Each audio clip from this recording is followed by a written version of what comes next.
Senior Democratic Services Officer committees.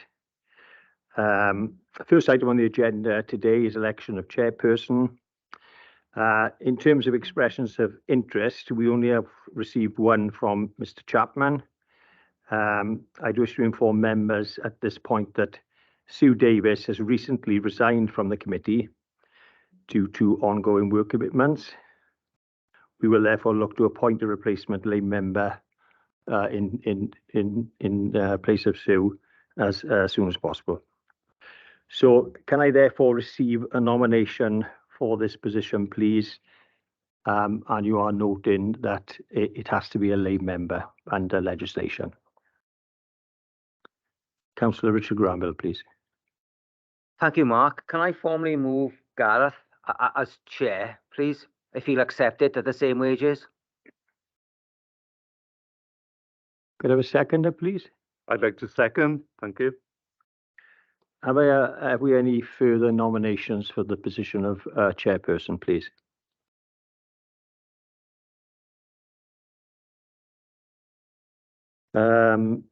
We all agreed then that Mr. Chapman takes the chair? Thank you, Mr. Chapman.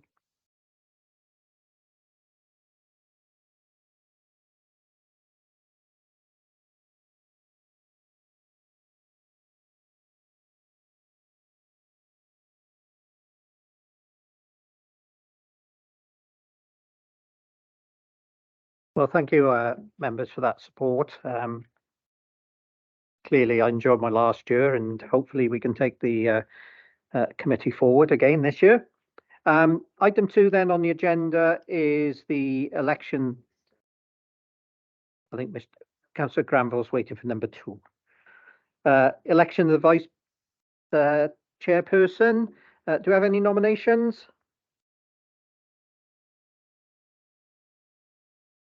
Chair, can I formally move Mr. Andrew Bagley, please, if he'll accept it? Yep, there's no. Andrew, you online? You're happy to accept the nomination of vice chair? Yes, happy to do so. Thank you. Do you have a seconder? I second, Chair. Thank you, Councillor Hughes. Are there any other nominations? Councillor Bledsoe? Thank you, Chair. Could I just double check? I believe I've read the papers, but I believe a councillor can actually be put forward for this role. Can I just double check that, please? The legislation provides that the chair must be a lay person.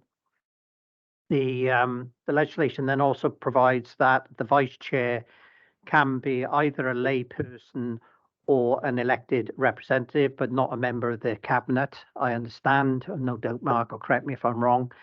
However, the issue comes around is that if the chairman is not here and the vice chairman takes the chair, then the legislation provides that the chair must be a lay person. So there's a contradiction in the provisions, clearly. And in most authorities, I understand the normal process is they appoint a second lay person as chair to overcome those problems.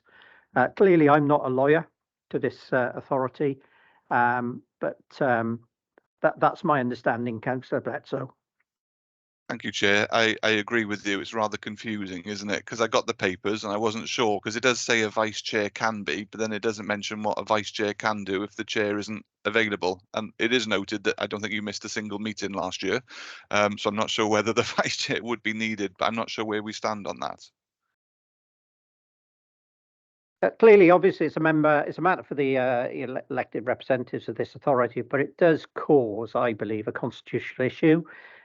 Because, and I agree totally with you, I've written to the Welsh Local Government Association to say it's contradictory, because if you want a lay person to chair the meeting, then the vice chair should have been set out as a lay person, because someone may challenge it at some stage, because if you put the vice chair in the chair and it's an elected representative, then it goes completely contrary to the principles of the legislation that it should be chaired by a lay person.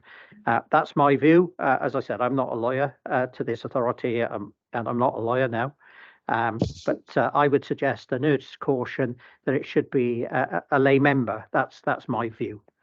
Thank you. I'm happy in that respect then to I think it has been seconded, but to support Andrew on that. But could we as a committee seek clarification over the next 12 months for where we stand going forward? Because I believe that we need to have that clarity so that we can try and get around the ambiguity of what is quite confusing. We'll ask obviously the monitoring officer to look at that. But as you said, it has been moved and seconded. I assume there's no other nominations. Can I put that to the vote, please, that Mr. Andrew Bagley be appointed the Vice Chair of the Governance and Audit Committee for Bridgend? Everyone in favour? Thank you very much. Okay. Just before again, a bit of an odd meeting. This I need to read out obviously the opening statement by the chair, but before I do that, can I just suggest that, given Sue has stood down as a lay member, that we as a committee send a letter of thanks to her for her support over the last 12 months and wish her well in her endeavours moving forward. So if that could be done, that would be greatly appreciated.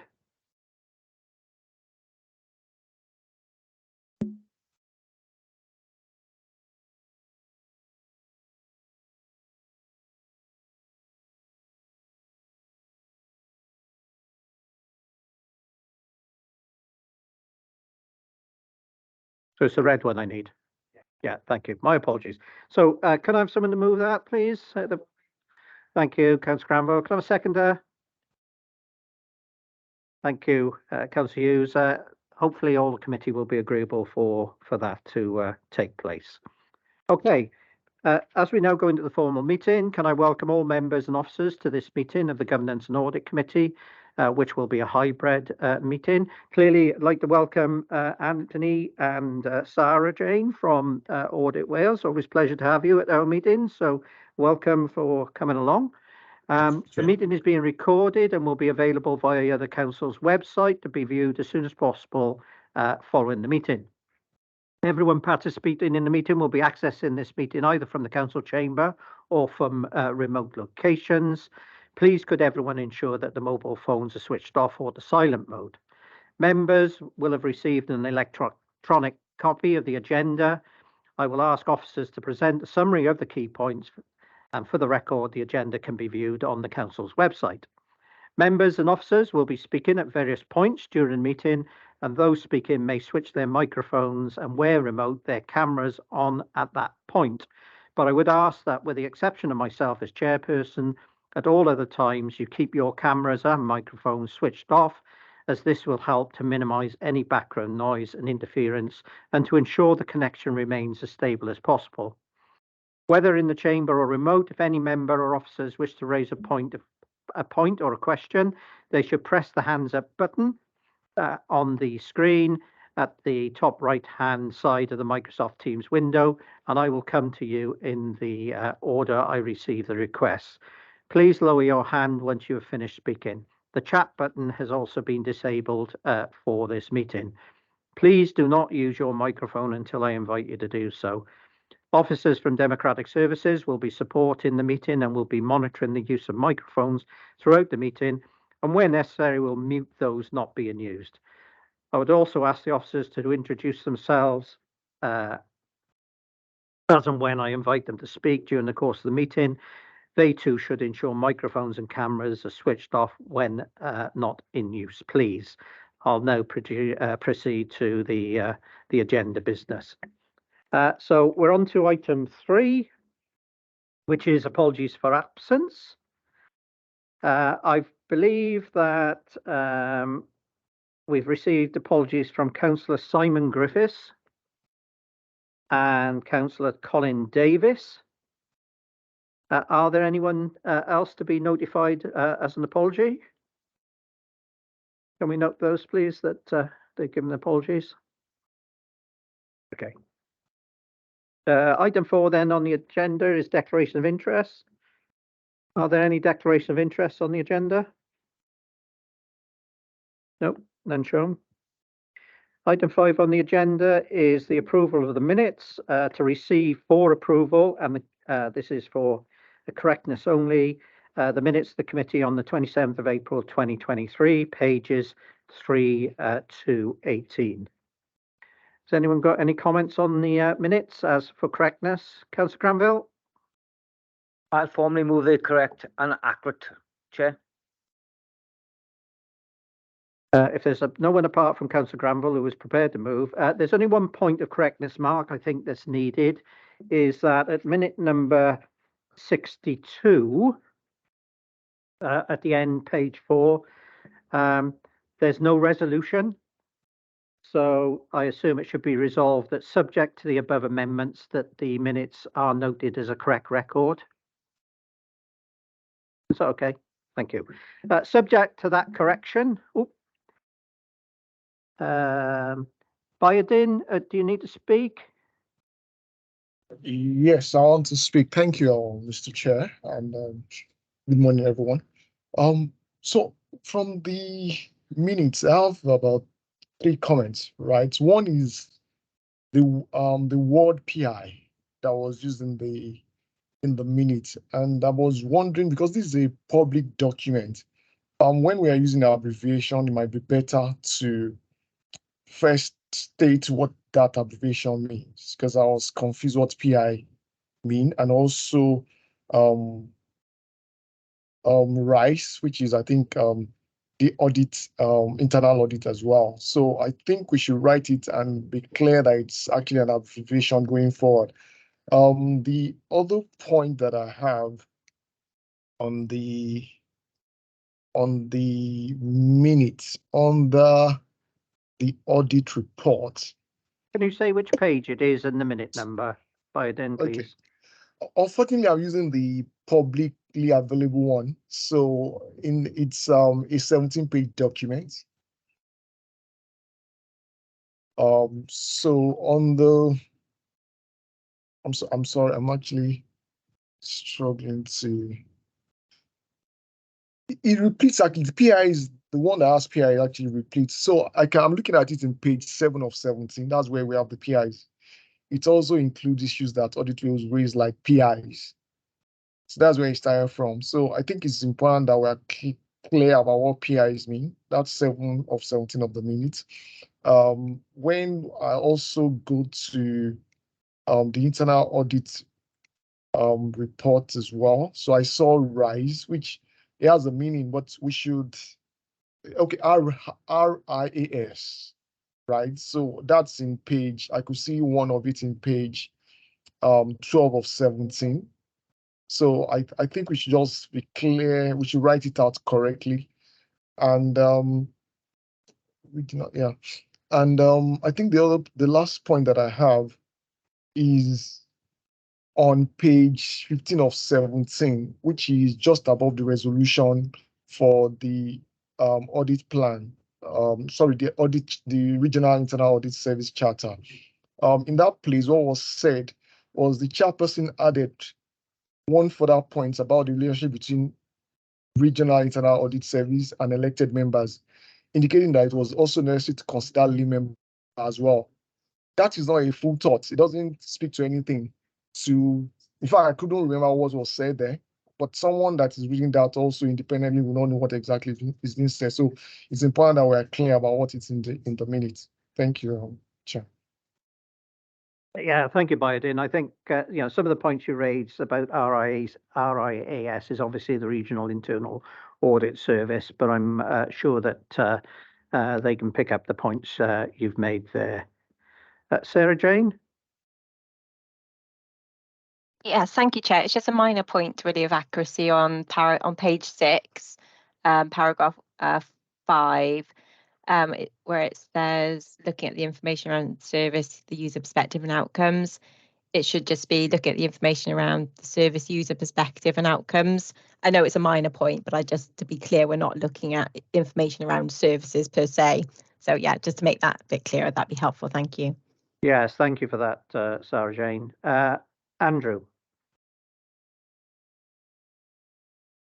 Thanks, Chair. Just picking up on the point of the lay member. Top of page 13, the very first sentence, does try and provide some clarity. It does state Regional Internal Audit Service, in brackets RIAS, and any other abbreviations, Chair, we'll look at and we'll make sure we put them in longhand first and then use the abbreviation later. Thank you. Yeah, thank you for that. Okay, thank you for those questions on the correctness of the minutes. So subject to the matters raised, can I have someone to say that they are a correct record? Chair, I'll formally move with the amendments as well. Thank you, Councillor Granville. Can I have a seconder? Councillor Hughes, thank you. We've had a proposal and a seconder. Anyone against? That's the easiest way, otherwise I have a sea of hands come up. Anyone against? If you can show you're against, that's okay.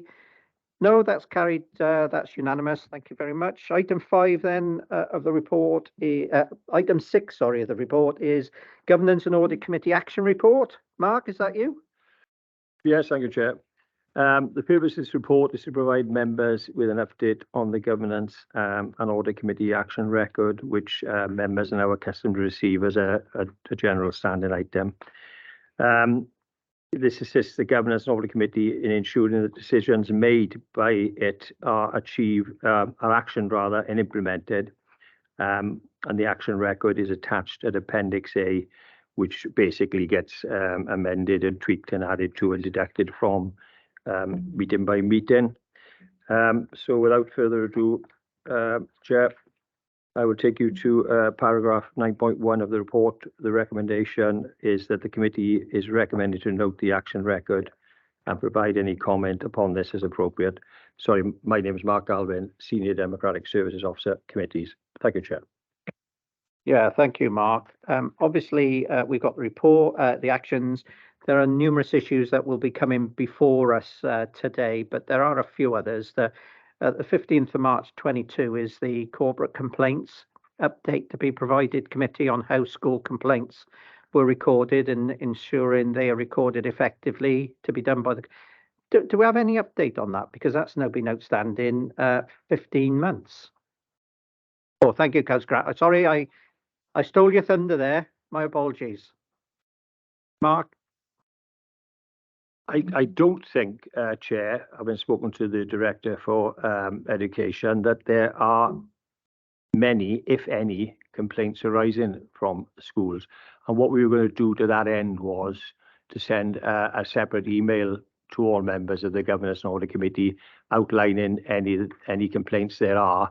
But having spoken to Mr. Harvey, he doesn't know of any.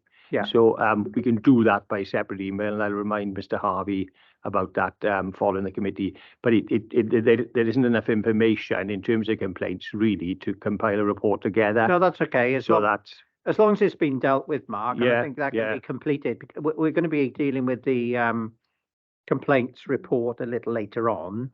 And no doubt we can pick it up there, because I don't think there were any education complaints, as you said, on that table. So I think that's been dealt with in reality. Yeah, that's right, Chair. We thought about adding the complaints from education for schools to that report, but they're so minimal. We thought that it would be better to do a separate email to members. Indeed, if there aren't any, but I will chase it up with Mr. Harvey after this committee. Okay. Can you press your button, Councillor Granville, on your computer? Thank you, Chair. Can I just say, I listened to what Mark has just said, but we had a public meeting in Canelli regarding school transport, and it was going through the county borough. Each ward was having meetings regarding transport. So I think, we should look at that and see exactly where we are going with that kind of thing within education. Thank you, Chair. Thank you for that, Richard. I think we can pick this up when we come to the complaints report, because obviously there's a lot of work going into that complaints system, and rather ask Mark for it. We can pick it up there and deal with it then. Okay. First one was Biodin. Yeah, thanks, Mr. Chair. Right. The third item on the tracker for 22nd June 2022. So I'm on. Can I appeal maybe to the executives, probably relook at the action plan and the date for the action? Because when I look at the action, it talks about setting up a task and finish group to monitor and agree a framework So that cannot be an ongoing activity. It can only be done once. So we need to tick that we have had the task and finish group set up. That's number one. We need to have a date for a framework to be in place. That should be number two. And a definite date set up. What will then happen is monitoring will probably what is an ongoing basis, and it should be that's what should be a business as usual conversation. That's just my view. I just want that to be considered. That also talks to number two, where we send information to be provided to the relevant overview and scrutiny committee. That should be an action that cannot be, excuse me, that I'm not sure should actually be an ongoing thing to be treated as business as usual, or maybe I need clarity on how this becomes something that is business as usual.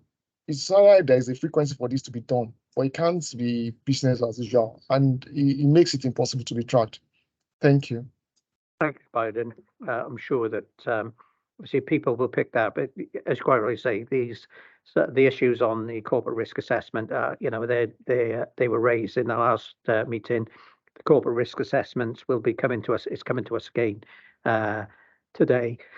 But it is being treated as business. It's whether or not once they've been completed, they actually fall off the tracker. But clearly, because it's an annual event, then presumably that's why it's on as business as usual. Andrew? Yeah, thanks. It's just a quick question for yourself or Mark. I was just looking at the tracker and I was wondering if we've got it at the right level. So there's benefits in it being quite high level, which is helpful. But then when I look at the minutes, I'm thinking, are we actually capturing all the actions? So, for example, on page 14 of the minutes, it talks about the next meeting we'll do a deep dive into cybersecurity. I'm not quite clear how we're delivering that. Presumably it's through the corporate risk assessment, but I think there's a risk that we do lose actions. We had some good discussions last time about the prioritization of the audit plan, and glad to see that's been followed through. But again, I think we should be trying to draw out what the action is, how it's been resolved, and if it's closed. Similarly, I think the reconciliation of the days in the audit plan we talked about last time, that was a potential action, but I don't think it's captured in this action plan, so I'm not quite sure where it is captured. So there might be benefits of having a little bit more detail in the action plan going forward. Thank you. Yeah, thank you for that, Andrew. Before I ask Karis to come in regards to some of the points you raised there, clearly we're on a sort of a journey. We've been in place one year, and I think these minor tweaks or major tweaks, whatever we consider them to be, may be worthwhile taking forward so that we don't lose actions, as you quite rightly say, and that they are picked up somewhere. I can ask Mark to have a look at that, for next committee as we move forward. But Karis will deal with the other issues. Thank you, Chair. I was just going to say that we do go through the minutes after, excuse me, after every governance and audit committee, and then make sure that they track through onto the tracker that you've got in front of you. We may have made an assumption, and I'm happy for committee to say otherwise. For instance, you raised the issue about cybersecurity. We're actually dealing with that on today's agenda via the corporate risk assessment item. So we do have a member of staff here who's going to talk you through in more detail on that particular issue. Therefore, I think we assume because actually it was going to be addressed within the next meeting, there was no need to put it on the tracker for you to keep track of. And the same for some of the kind of presentational issues that you've raised as well on the audit reports. However, if members want to see it go onto the tracker for one meeting and then we take it off, we're more than happy to do that. I suppose we were putting on the tracker the things that may spread over more than one meeting, really, so that we didn't lose sight of them. But I'm happy to be advised by committee if you want to do it in another way.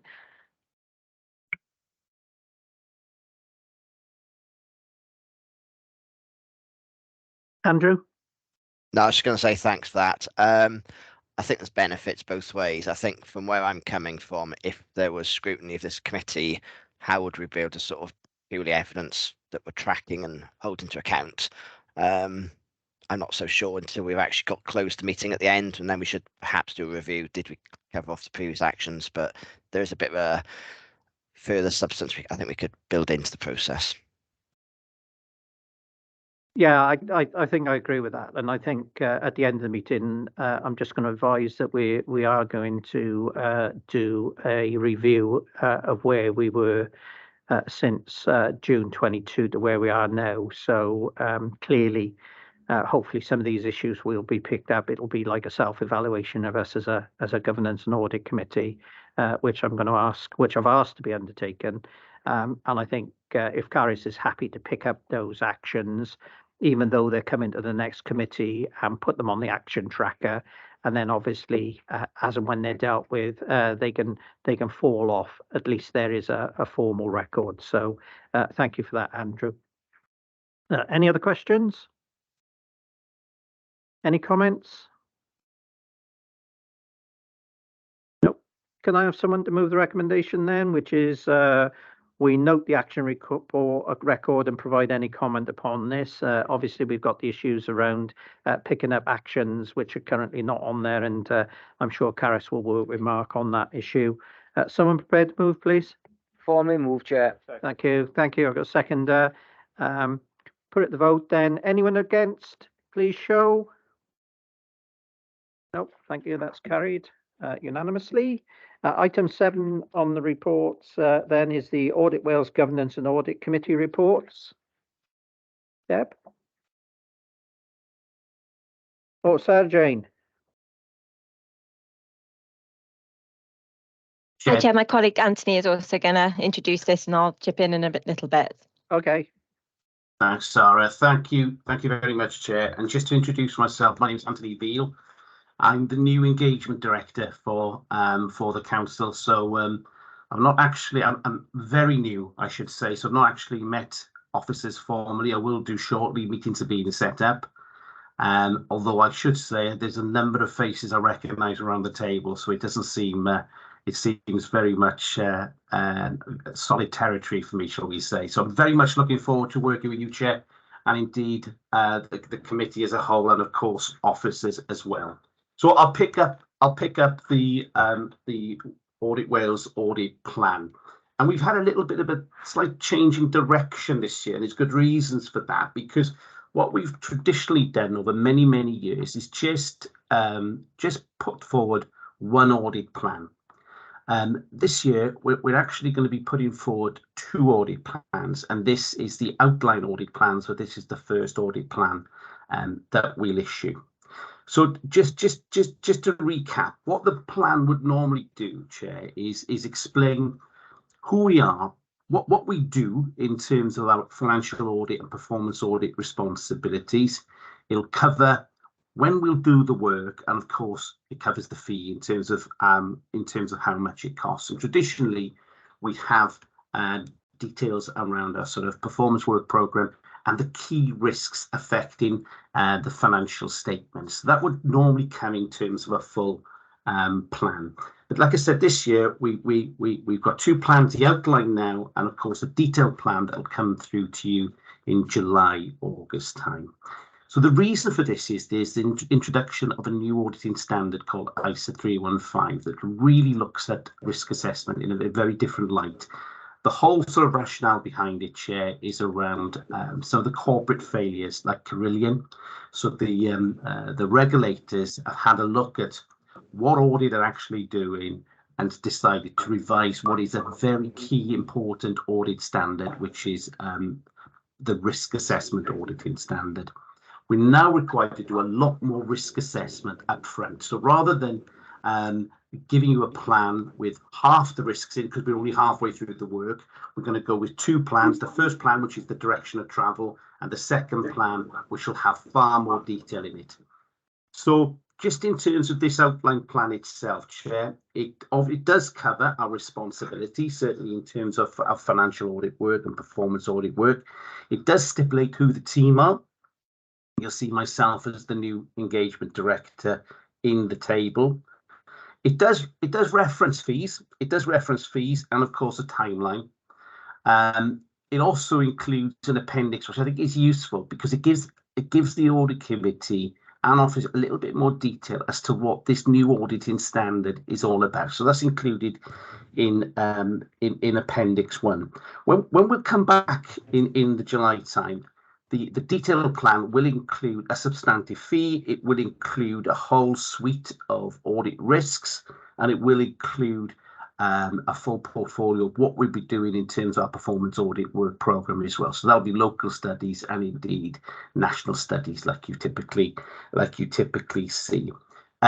We did write to the council chair, like we wrote to all councils throughout Wales, just explaining a couple of key positions in terms of where we stand this year, just in terms of the timeliness of our work, the impact of ISA 315, and more importantly, the impact that has on audit fees, because so many audit fees will be going up this year, not just as a result of inflation, but the result of this new auditing standard does require a much richer skill mix and more input to go into the audit. So there will be some additional costs coming through there.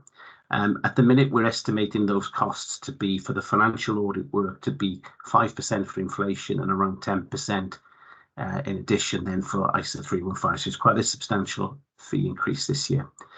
Performance audit work don't come under the umbrella of ISA 315, so they just have the inflationary uplift. So I just wanted to give a heads up in terms of the fee. It might be worth, Chair, and again I can pick this up with Carys after the meeting, bringing that letter to the audit committee for reference. It might already have come. If it has, please accept my apologies. But hopefully that gives you a little bit of direction of travel in terms of this plan. It will be followed up with another plan in a little bit more detail. But hopefully that gives you a little bit of the rationale and the reasoning behind the split of the two plans this year. Thank you, Chair. Yeah, thank you.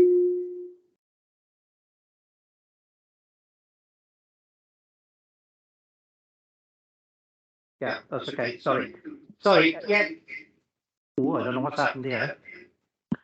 I was just going to say thank you for that. And clearly, Sarah Jane's going to come in now. As you quite rightly say, Wales is a very small place and everyone knows each other, I think, near enough. So you can't hide anywhere in Wales because someone will catch you up somewhere. I tell you that now. But thank you for that introduction.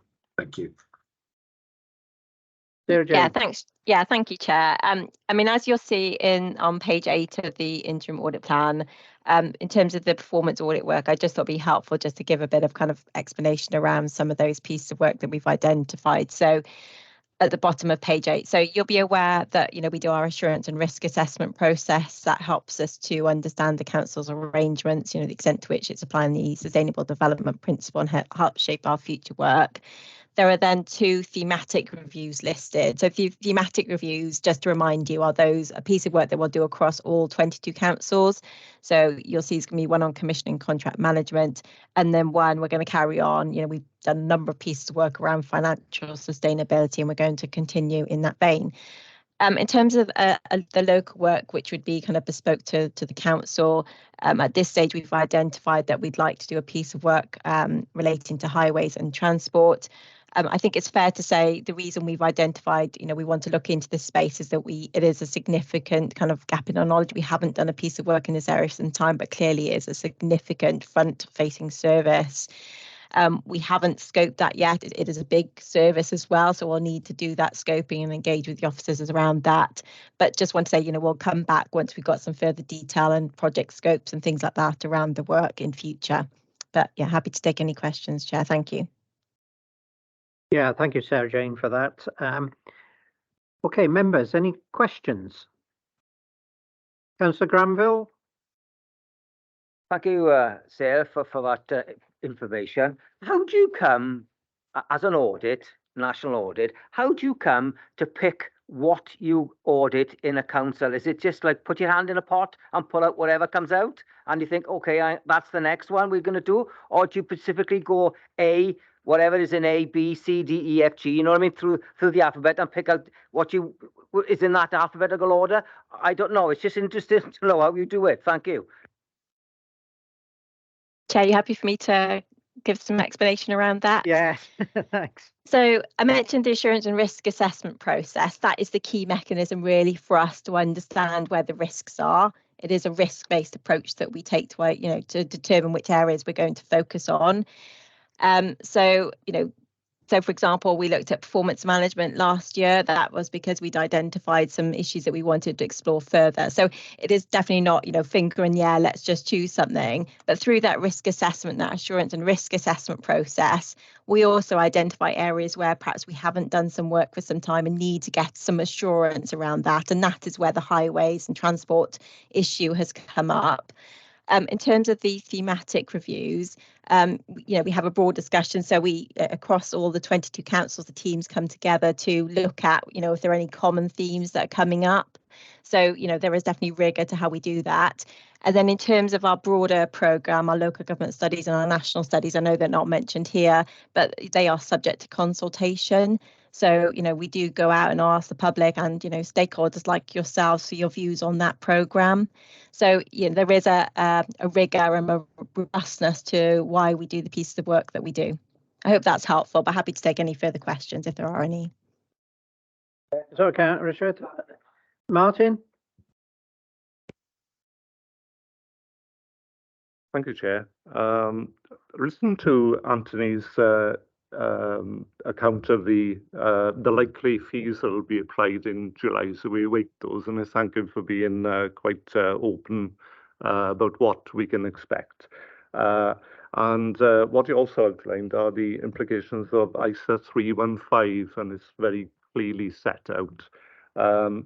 I take it that most of these requirements require additional resources, hence the increase in fee. But looking through them, especially the fact that audit teams will make greater use of technology, is that something that could actually bring about possibly some saving in the short term, and certainly on an ongoing basis? Because I think if systems are set up to make audits that much easier, then could we expect some savings in the long term? Thank you. Okay, Martin. Anthony? Yeah, I'll come back in. It's a very good question raised, and the answer is it could do.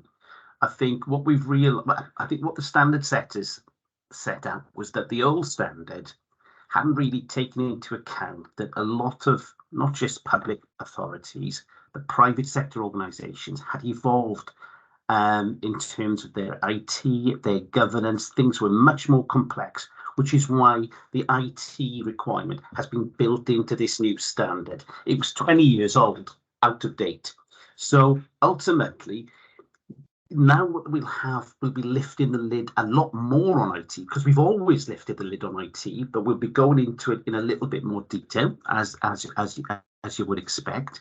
That could result in more problems and more potential issues, but it could result in us finding quicker and smarter ways to do the audit.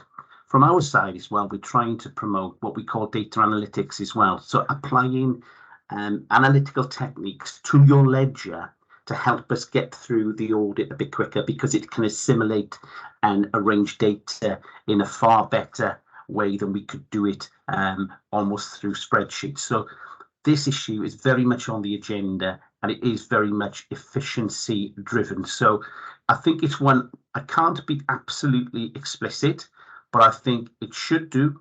We hope to do it. We'll be endeavouring to make sure it does, and something that I think we should keep in mind as a committee as we go through the audit cycle, certainly over the next couple of years, Chair. Is that okay, Martin? Okay, thank you. Thank you, Anthony. Are there any other questions? No, can I just, it is in regards to the fees, because clearly year on year the fees go up, they never come down. And this year, as has been said, with the requirements of ISA 315, they're going up even more.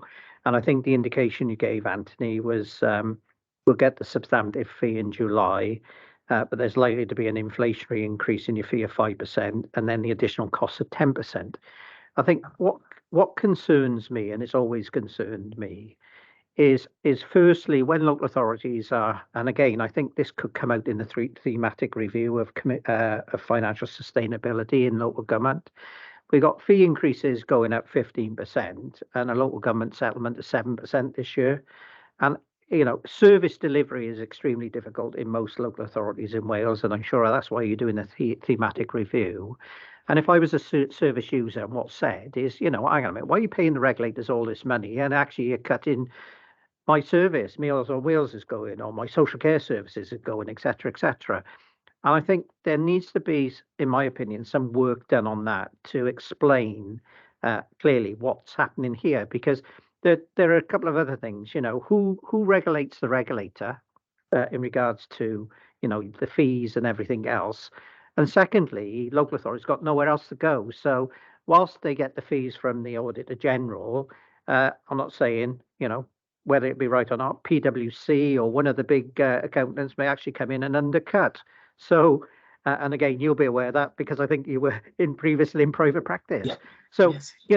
From a local authority's point of view, whether or not any work could be done when you do the thematic review of financial sustainability is looking at the fees of the regulators, because clearly increasing all the time and council budgets decreasing all the time doesn't look very good to the service deliverer. Sorry. Yeah, and again, it is a very, very tricky one, I have to say, Chair. You make some salient points. I think from an audit perspective, at the minute we are stuck in between a rock and a hard place, because we recognise the issue. It's a valid issue, but of course we have to take into account and comply with the new professional auditing standards. Within that plan, and this will come through in the detailed plan as well, it does look at how there is a section in there on quality, and a lot of that is how we who marks our homework as well. So there's a little bit of information on that in terms of the who regulates the regulator. But you are quite right. The Auditor General, even if he commissioned, say, firms like PwC, he would have the right. He would still set the fee in that context. It's quite a strange way. It's an unusual way of doing, but of course it secures independence. That's the whole rationale behind it. But I think one thing I can assure you, Chair, and the members in the committee, is that we're very mindful of fees, and obviously we look for any way we can to make sure that fees are held sensibly, and we'll try and build in as much efficiency as we can into our future audit work. Thank you for that, Anthony. But as you quite rightly say, just keep an eye on the ball, and hopefully, from what Martin said, with IT equipments, the fees will start going down a little bit, maybe, but you never know. We'll wait and see. So thank you for those answers. Councillor Granville? Just the last point I want to raise, Chair. Can I just ask Caris, how much do we pay now per year, and what would it be with the 15% on top for this year? Thank you, Councillor Granville. That's a very good question. I don't have the answer off the top of my head, but I can get it for you, and I'll distribute it to all committee members. Thank you. Mr. Granville, if there are no other questions, any comments from anyone?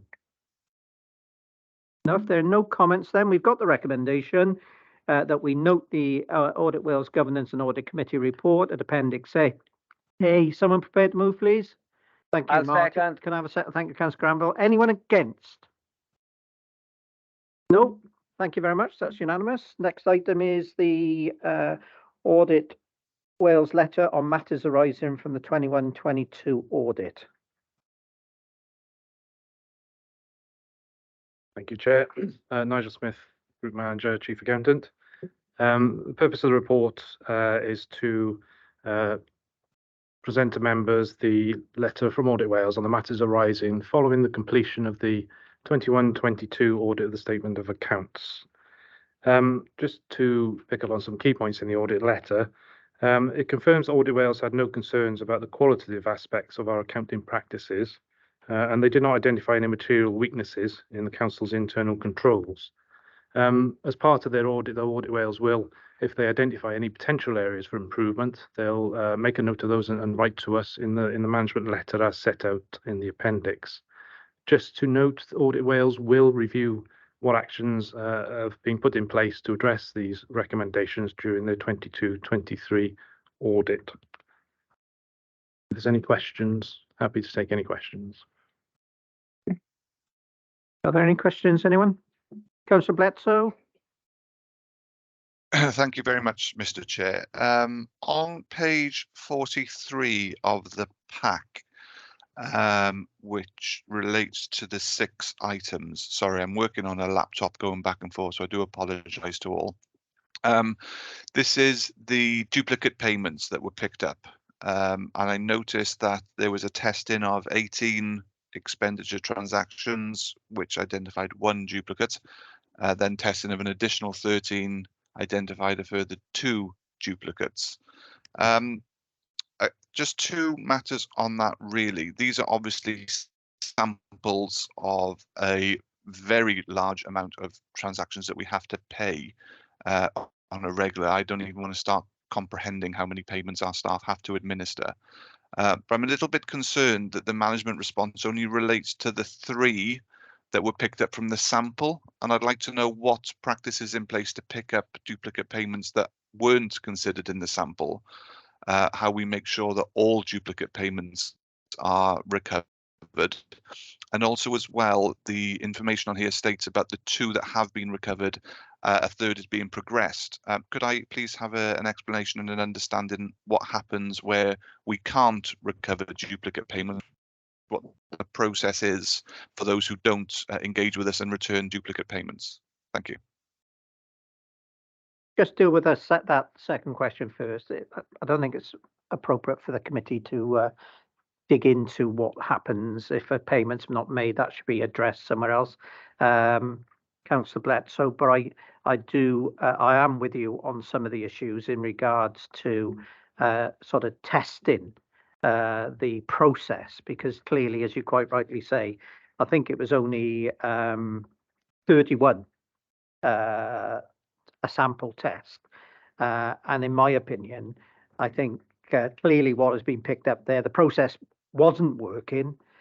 So how is the process being addressed to make sure it's working, and whether Nigel and the team now can do sort of some sampling as they move forward as well? Because clearly, if as you said, three duplicate payments have been made in 31, there does need to be a strengthening of the process and some dip testing. I'm with you on that completely. Yeah, thank you for that, Chair. I think, yeah, Councillor Bledsoe, you're absolutely right. We do process a huge volume of payments and transactions through the year. We do have processes whereby before payment runs are issued, there are a number of checks done to look for as many duplicates as possible, looking at things like identical invoice numbers, dates, descriptions, etc. But it is unfortunately, a number of these, as you identified in that sample, have fallen through those checks. So we'll need to go back and relook at some of those checks and see how we can strengthen them to minimise those duplicates moving forward. Ideally, we would like to get 0 duplicates, and we obviously try our hardest to ensure that that's put in place. And where we do identify them, we do seek to recover those monies to ensure that the council isn't paying twice for anything it delivers. Thank you, Nigel, and thank you, Chair. I mean, as you pointed out, 3 out of 31 is virtually 10%, and I didn't want to comprehend what 10% of what the overall would be, but I need to have some reassurances that this wasn't just a bad batch where there was an abnormally high amount of percentages, because as the committee that governs risk within our organisation, that really stood out to me as a very big concern. And if I could also seek guidance then on which route I should take it forward on recovering that, that would be fantastic if possible, please, because it is something that I personally as a councillor would like to know, and just the right forum in which to do it would be great. Thank you. We obviously have recovery processes in place where money is due to the council, and what we could do is summarise those processes for you and send them out to you as members of GAC, so that you are familiar with that process. Would that help, Councillor Bledsoe? It certainly would, and I have been looking for a shorter name for governance and audit, so I'll take on board GAC. Thank you, Keris. I'll use that one. You can use my initials if you want, Councillor Black. So it's GWC, not GAC.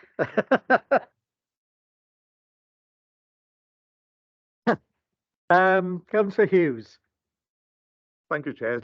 Yes, following on from that, really, it's sort of ask the question, well, don't the recipients bear some responsibility and obligation to return, which are not insubstantial amounts of money? Certainly, if somebody credited my bank account twice, I'd like to think that I'd do something about it and alert people. So in terms of contracts and various conditions that are given with any contracts, is this something that is included, or is it something that we should look at in a bit more detail? I think you're right. It is probably an expectation that anyone we deal with, if they do receive a duplicate payment from us, would pay it back. Sometimes the process for doing that will be for us to raise an invoice in order to recover the money just from an accounting process. But yeah, I'd agree with you. We would expect them to return it to us as soon as possible.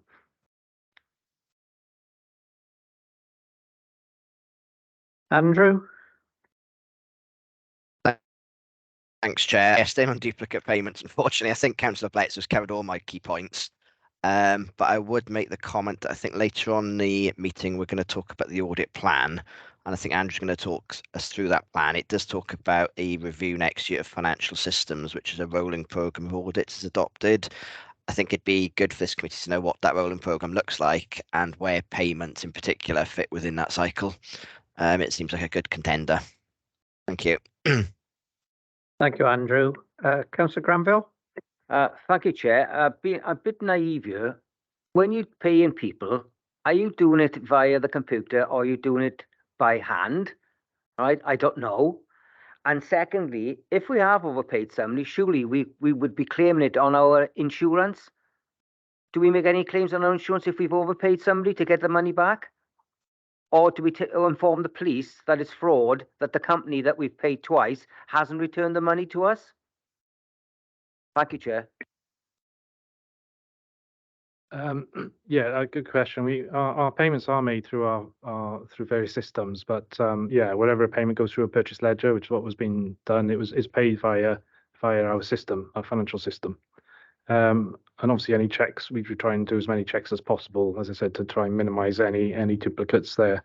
I suppose if we do make an error, a duplicate payment is a BCBC, it's our error in that sense. I don't think anyone necessarily would be fraudulently claiming it twice from us. It may be an error on our behalf that we just simply paid it twice, which is why we try and do as many checks as possible to minimise it.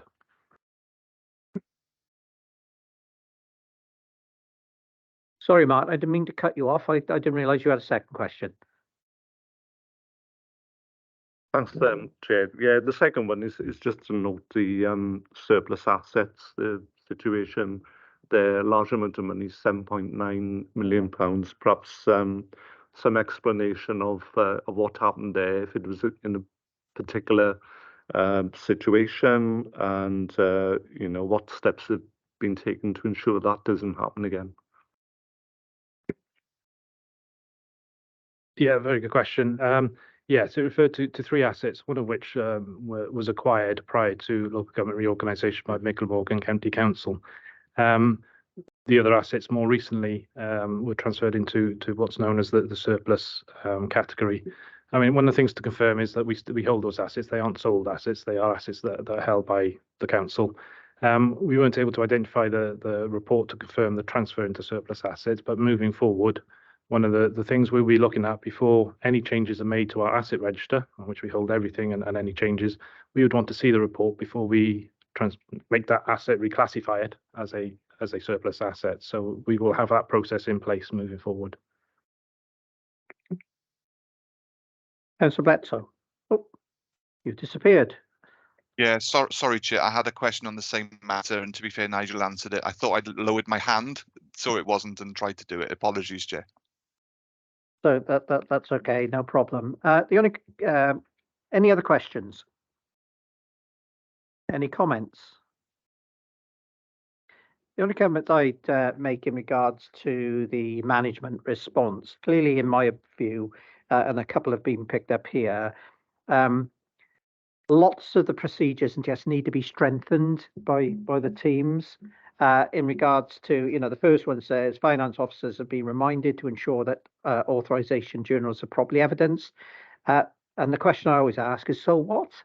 So I know that Nigel and Caris can take it away, and Deb are going to take it away and sort of pick that up to strengthen quite a lot of these issues because it goes through to the duplicate payments, etc., etc. So there does need to be a strengthening of the procedures.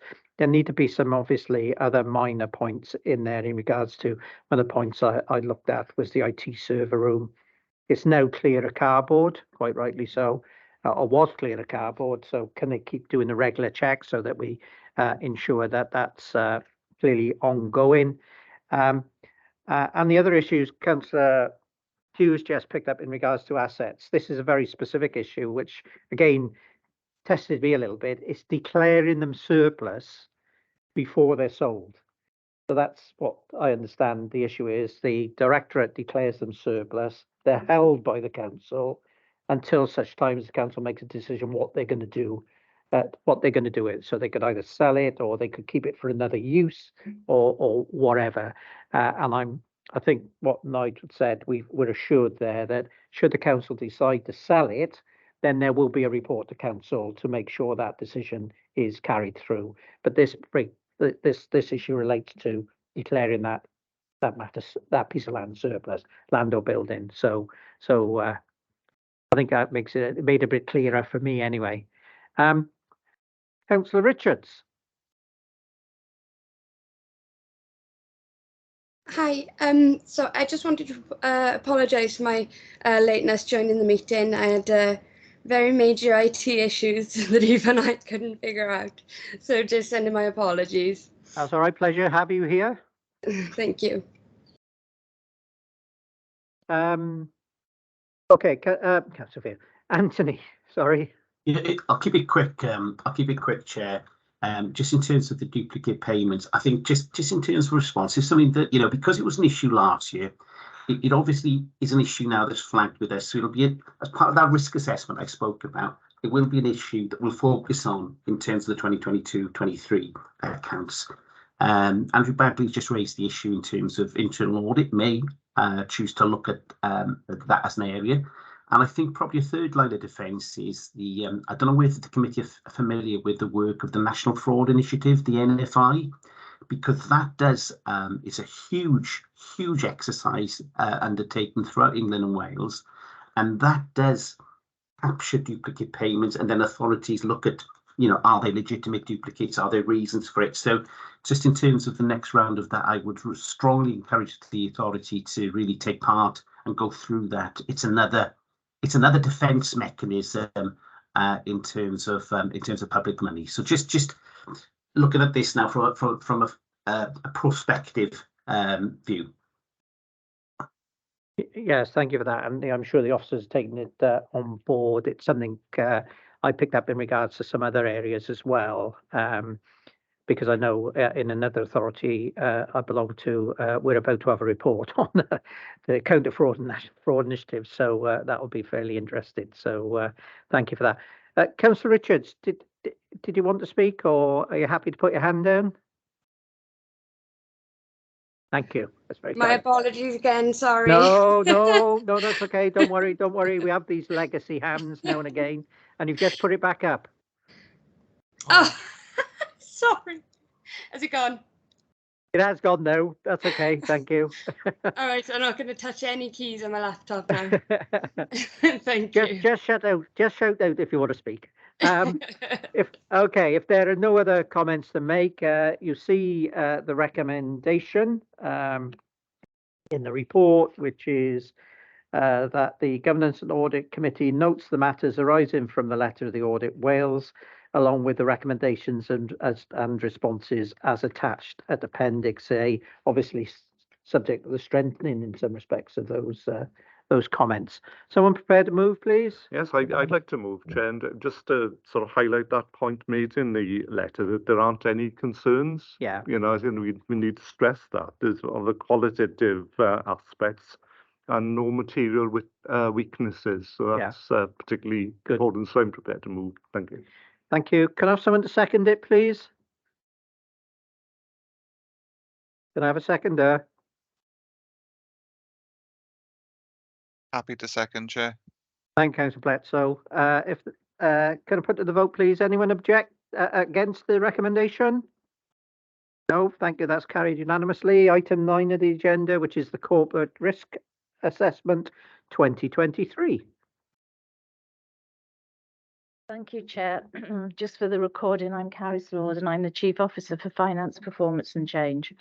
So the purpose of this report is to provide Governance and Audit Committee with the updated corporate risk assessment for the current financial year. So the corporate risk assessment is considered and updated on a regular basis, and the terms of reference of this committee actually require you to review and scrutinise these reports. So the current corporate risk assessment is attached to today's report at Appendix A. There are currently 11 risks on the corporate risk register, and every one of those risks has been reviewed by the Corporate Management Board, and we all determined that all of these risks remain a high category and therefore remain on the corporate risk assessment. At the last meeting of this committee, when you considered the corporate risk assessment, we did have some requests about improving the presentation of this document. What I would say is that we have a new risk management software program being tested at present, and that software will actually allow us to improve the quality of the report so that we can actually look at target dates and action plans, and also make it clearer where changes have been made to the corporate risk assessments. So we do think that those new reports will be available for you to see when the risk assessment is next presented to this committee. So we are aware of your comments from the last meeting and we are working on them. At a previous meeting, we also agreed that we would look in more detail at one risk each time that we came here to bring them to life for you, but also to reassure you of all the work that's going on behind the scenes to manage those risks. It's already been mentioned earlier in this meeting, actually today, that we were going to look at the cybersecurity risk as it was picked up at the last meeting. Therefore, if I may, Chair, I've got Martin Bell on the call this morning, who's the Group Manager for ICT, and he was just going to talk through the risks that we have and also the mitigating actions that we take to minimise those risks. So if it's all right with you, Chair, I would ask him to come in. Yeah, thank you, Caris, for that. And Martin, welcome to the committee. So over to you. Thank you, Chair. As Caris said, I'm Martin Bell. I'm the Group Manager ICT. I've been asked to come to Governance and Audit Committee this morning just to try and help reassure members really on the priority that ICT give to the risk of cybersecurity, and then also the approach we take as an ICT department to mitigate the risk of a successful attack. So if I may, Chair, can I share my screen for an infographic that'll help me talk through what I'm going to talk about? No, you do whatever is required.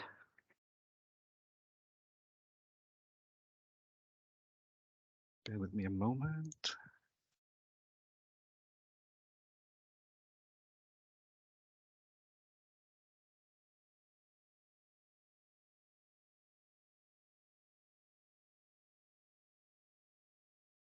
Sorry.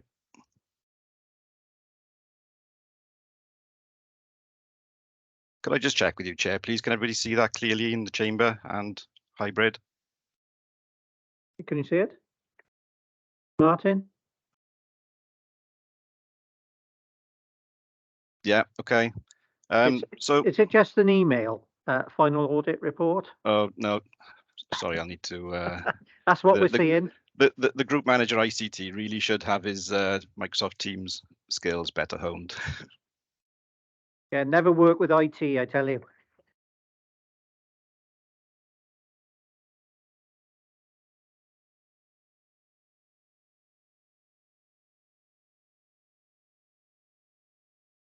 Right, I do hope that that is now clear. So as an ICT department, we work very closely with the National Cybersecurity Centre.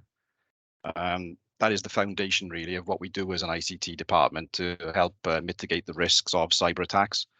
So I'll go very quickly through this, Chair, if I may, and take questions at the end, because I realise it can be a very specialised subject. So a risk management approach. As a team, we identify the key risks of any cybersecurity at the moment. The massive risk at the moment globally is phishing. So email-based attacks coming into members of staff, that is highly regarded as the most risky area of cybersecurity at the moment.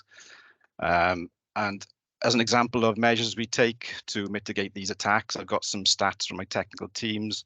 On a daily basis, our email security gateway blocks 450 phishing emails per day. So that's just an example of the technical controls we have in place to help mitigate that. Engagement and training. All officers have cybersecurity included in their induction. And as part of induction, ICT have something called 6 Simple Rules, which is just a very handy way of ensuring that staff understand things like the Computer Misuse Act and understanding their responsibilities from an ICT perspective. Asset management. Within ICT, we run what's called a configuration management database, which holds all of our IT assets. So the laptops that officers and elected members may be using today are held within that database, along with things such as our firewalls, our server infrastructure, and our network infrastructure as well. The key point of that is that we know the age of those systems, so that if anything becomes end of life, then we know that it will need replacing. Architecture and configuration. Our technical teams, again, use industry best practices from people like Microsoft and Cisco and Hewlett-Packard to make sure that we're following the best way that we configure the systems. And another foundation built on top of that is a number of our technical staff within ICT are Cisco and Microsoft trained and Hewlett-Packard trained, so they're certified to use those systems. Vulnerability management. We recently had a regional internal audit service audit done on vulnerability management, and hopefully I can just switch very briefly to that one. So what is very good for me as the group manager ICT to see there, because my technical teams are involved with this, is that the regional internal audit service said that there was substantial assurance in place. And actually there were no key issues and nothing to come out of a management action plan. So vulnerability management is obviously to stop viruses and phishing and malware and such getting into our networks. So let me just move across. So identity and access management. One of the big risks, again, with cybersecurity is having rogue or stale accounts for people to try and break into your network. Our access system is actually linked in to our iTrent HR ICT system. So when new starters are assigned from the system, we get those into the ICT systems. And then when we're notified of leavers, they're automatically taken out of the ICT systems as well. So identity and access management is quite a tight system there. Data security. The big thing that comes out of any successful phishing attack these days is, I'm sure most people in the meeting have heard of ransomware. So one of the technical measures we take to protect from ransomware at the moment is, it's a very technical term, I do apologize, but it's called data snapshotting. So we actually take a number of snapshots of our data throughout the day. So we don't just do a nightly backup. And in the event that there were a ransomware attack on Bridgend ICT systems, we could roll back to a snapshot half hour ago where everybody's data would be intact, and with the most data we really could lose would be half hour's worth, which again could be critical to some people, but we wouldn't be losing all of our data or even a day's worth. Login and monitoring. I've mentioned the NCSC at the top. If Bridgend were to be infected by a successful cyber attack, one of the first things NCSC will come to site and help us. The first thing they ask for is all of our logging and monitoring information from all of our ICT systems to help us track how the system was penetrated. So that is a key system again. And incident management, we work very closely with the local resilience forum in Wales.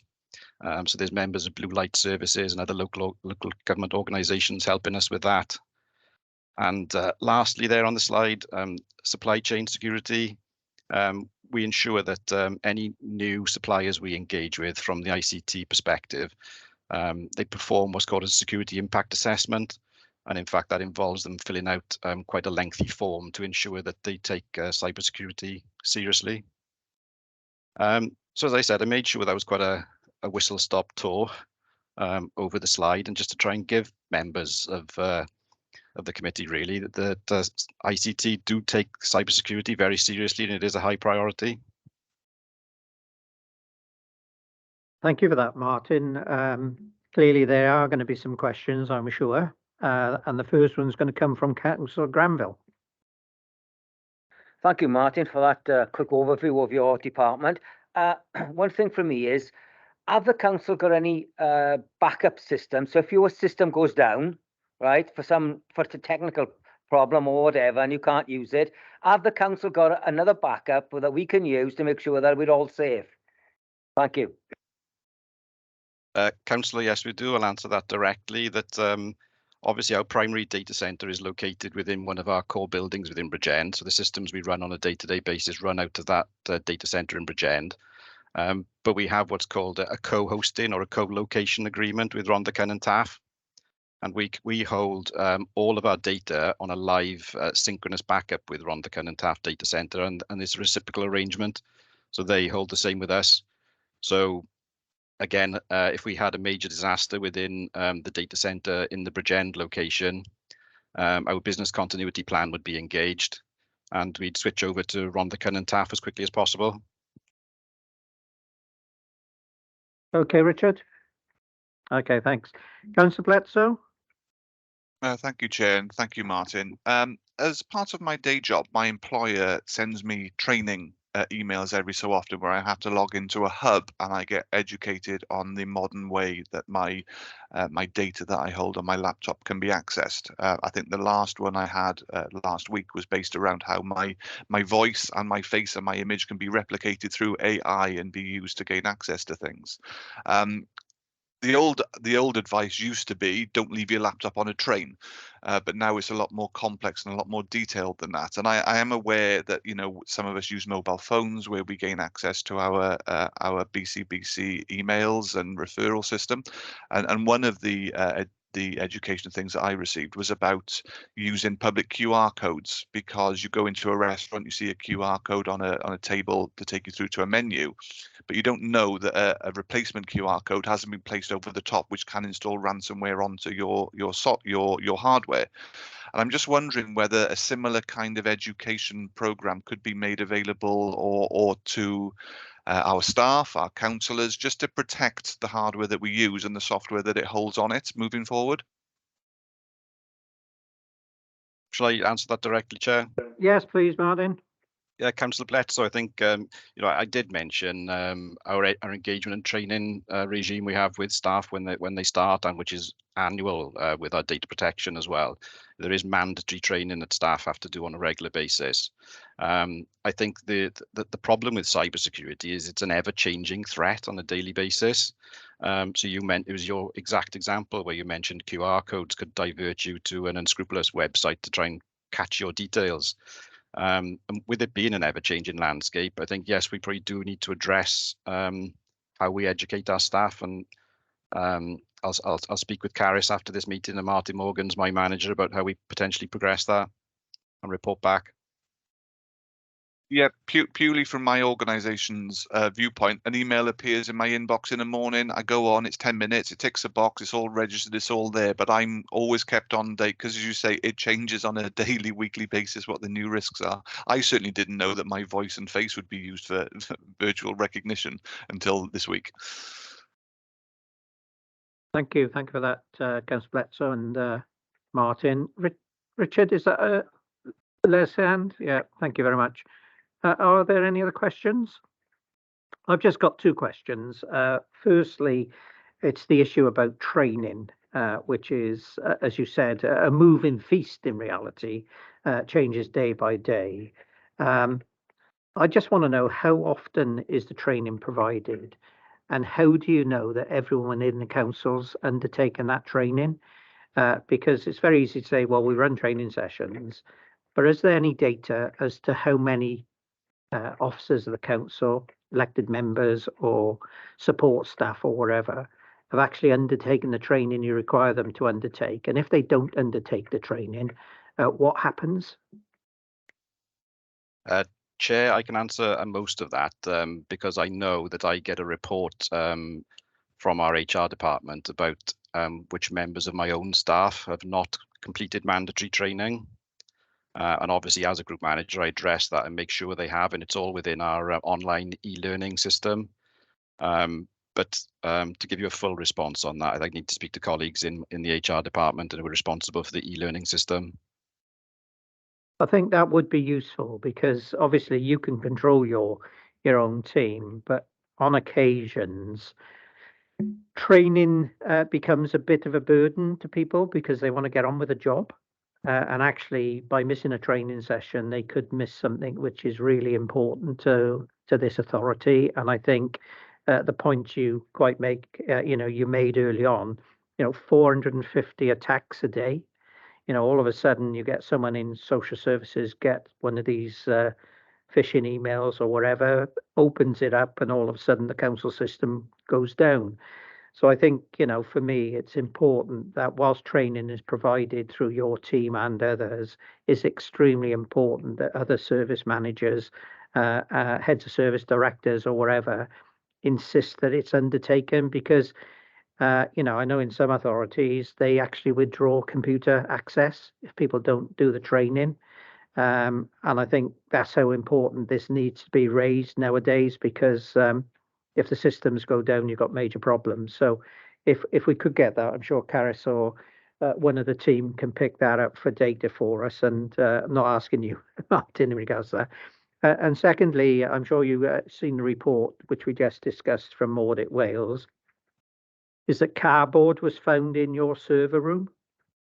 And I'm just wondering whether you or one of your team undertakes a daily look in your service room to make server room to make sure there's no materials in it that shouldn't be there. The simple answer to that, Chair, is we do now. Obviously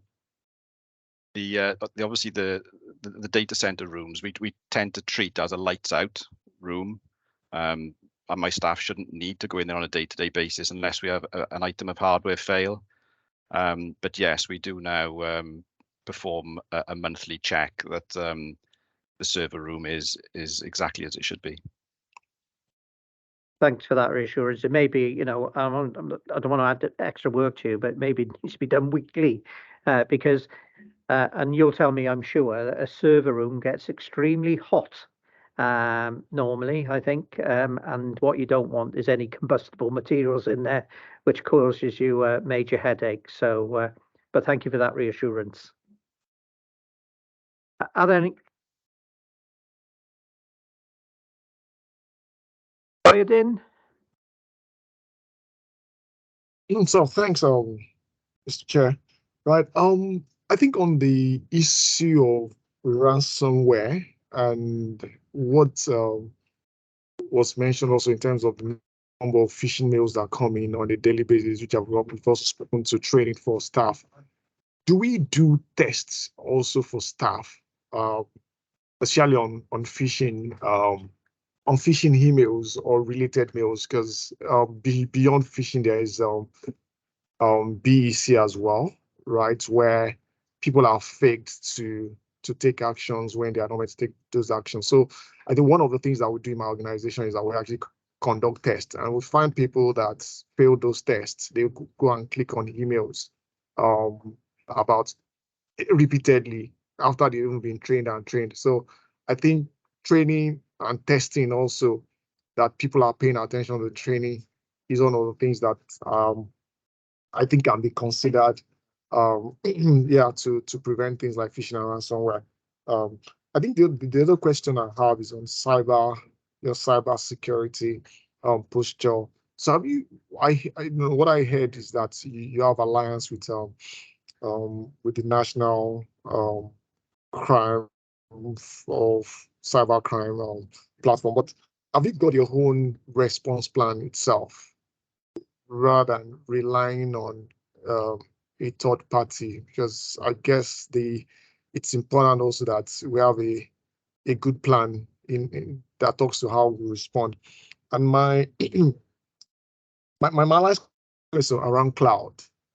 So are we using cloud at all in in Bridgend Council, and if we are actually using cloud for anything, how protected are we? And I hope we have the right governance for cloud usage. Thank you. Thank you, Biden. Martin, you able to assist there, please? Yes, thank you, Chair. On that exact question about testing of phishing attacks and other email threats into Bridgend staff, yes, that is done on a regular basis, and one has just been completed within a significant department within the authority. The point about cloud technologies, obviously we're an extensive user of Microsoft Office 365 at the moment. I'm using this meeting via Teams, and Welsh Government would like ICT departments in all unitary authorities to have a cloud-first approach. So when we're looking at new ICT systems, we do look to see if they could be put in the cloud first.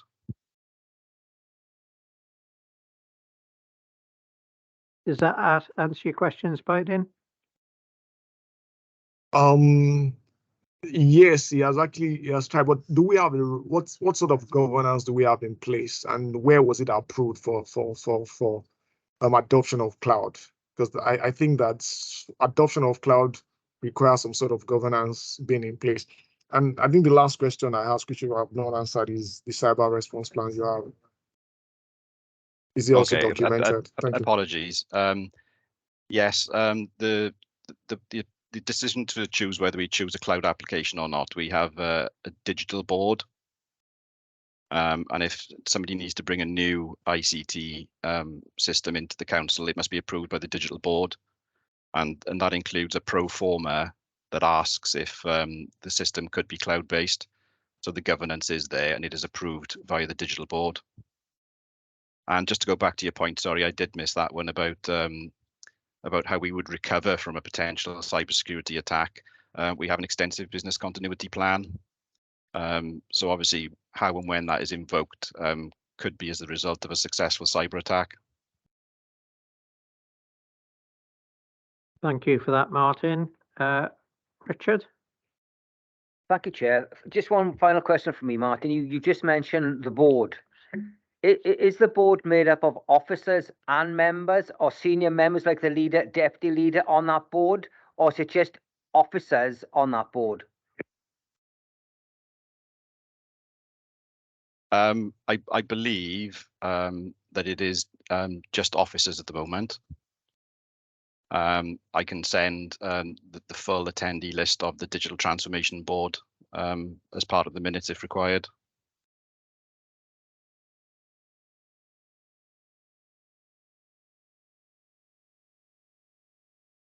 I was just going to say it is an officer board. I chair the board, and there are representatives on there of every directorate. In fact, it's quite a large board because we make sure that we get very full coverage across it. So people are very clear about issues, about purchasing ICT and the checks that they need to put in place before they can.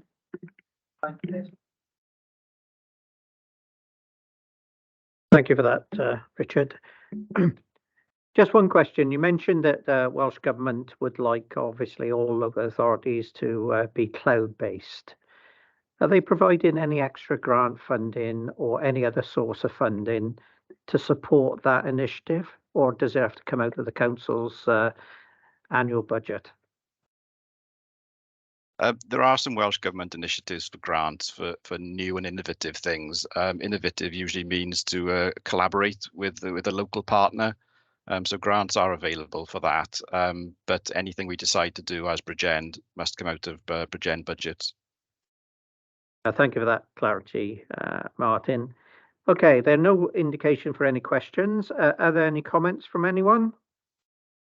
No indication for comments. The recommendation is that the corporate risk assessment.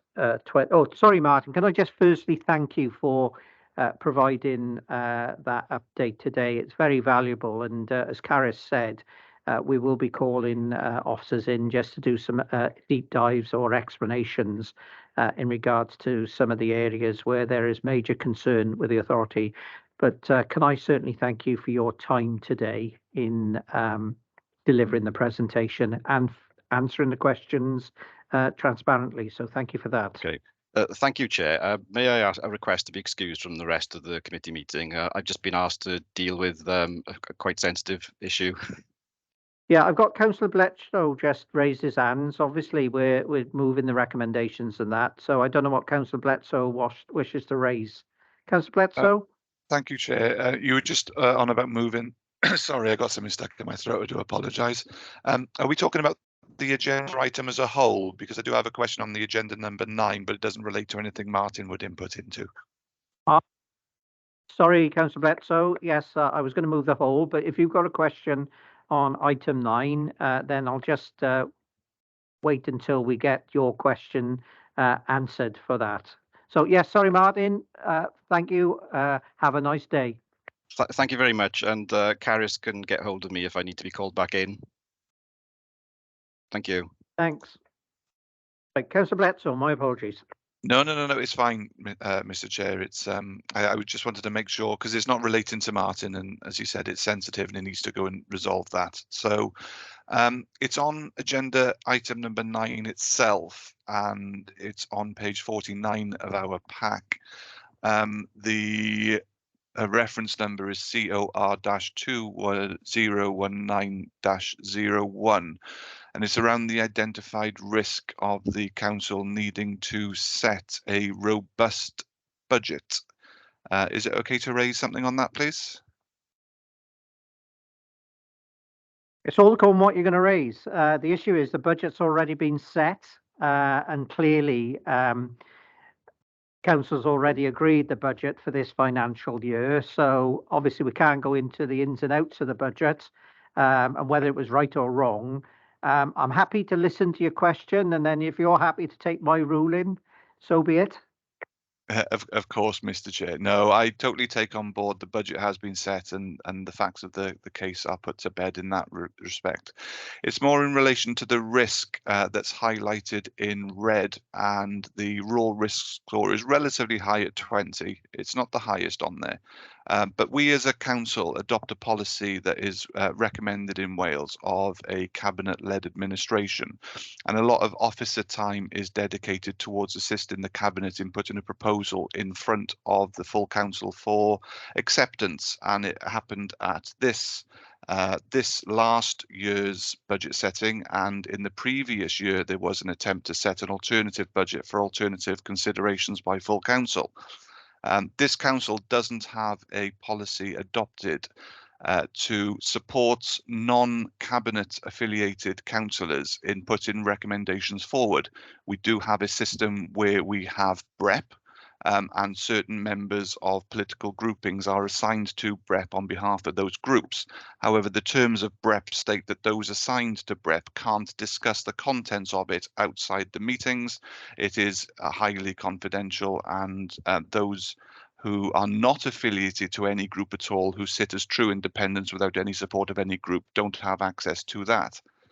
I'm a firm believer that all 51 councillors can come up with good ideas that help this authority set a balanced and robust budget. However, I don't believe that currently this authority has a full range of processes in place that would enable that to happen. I am aware that it happens in other authorities. Cardiff Council dedicates officer time to other groups to put alternatives forward for democracy. Powys, I believe, has just adopted a similar adoption of that policy. And I would like this council to consider, in order to reduce the risk of that we as a council are at, which is stated here as 20, of setting a robust budget, that we actually look to dedicate officers' time to seeking opinions of non-affiliated council members. And I would like that to be considered if possible. Thank you, Chair. Thank you, Councillor Blatt. So I'm happy to answer that if I can. I agree with you, it is a risk as we move into the final budget setting process if not all members have had the opportunity to comment on what we're doing. And I've been here for the last 2 budget setting rounds, and I've seen how that's played out, really. My understanding is that, having spoken to the Chief Exec, we are going to do some work on that during this year to see what we can do to support other groups or even individual members if they want to put forward budget proposals. I think some of the issue of that is the timing of when we do that, because obviously the more time we have to work with you, then the more we can get into the detail of those proposals. I think you've touched on one issue. Some of it is about the resource and the capacity that we have to do that. And being honest with you, I haven't got the capacity to support all 51 members if they all wanted to put their own budget proposal forward. But I do understand that is a risk within our current process.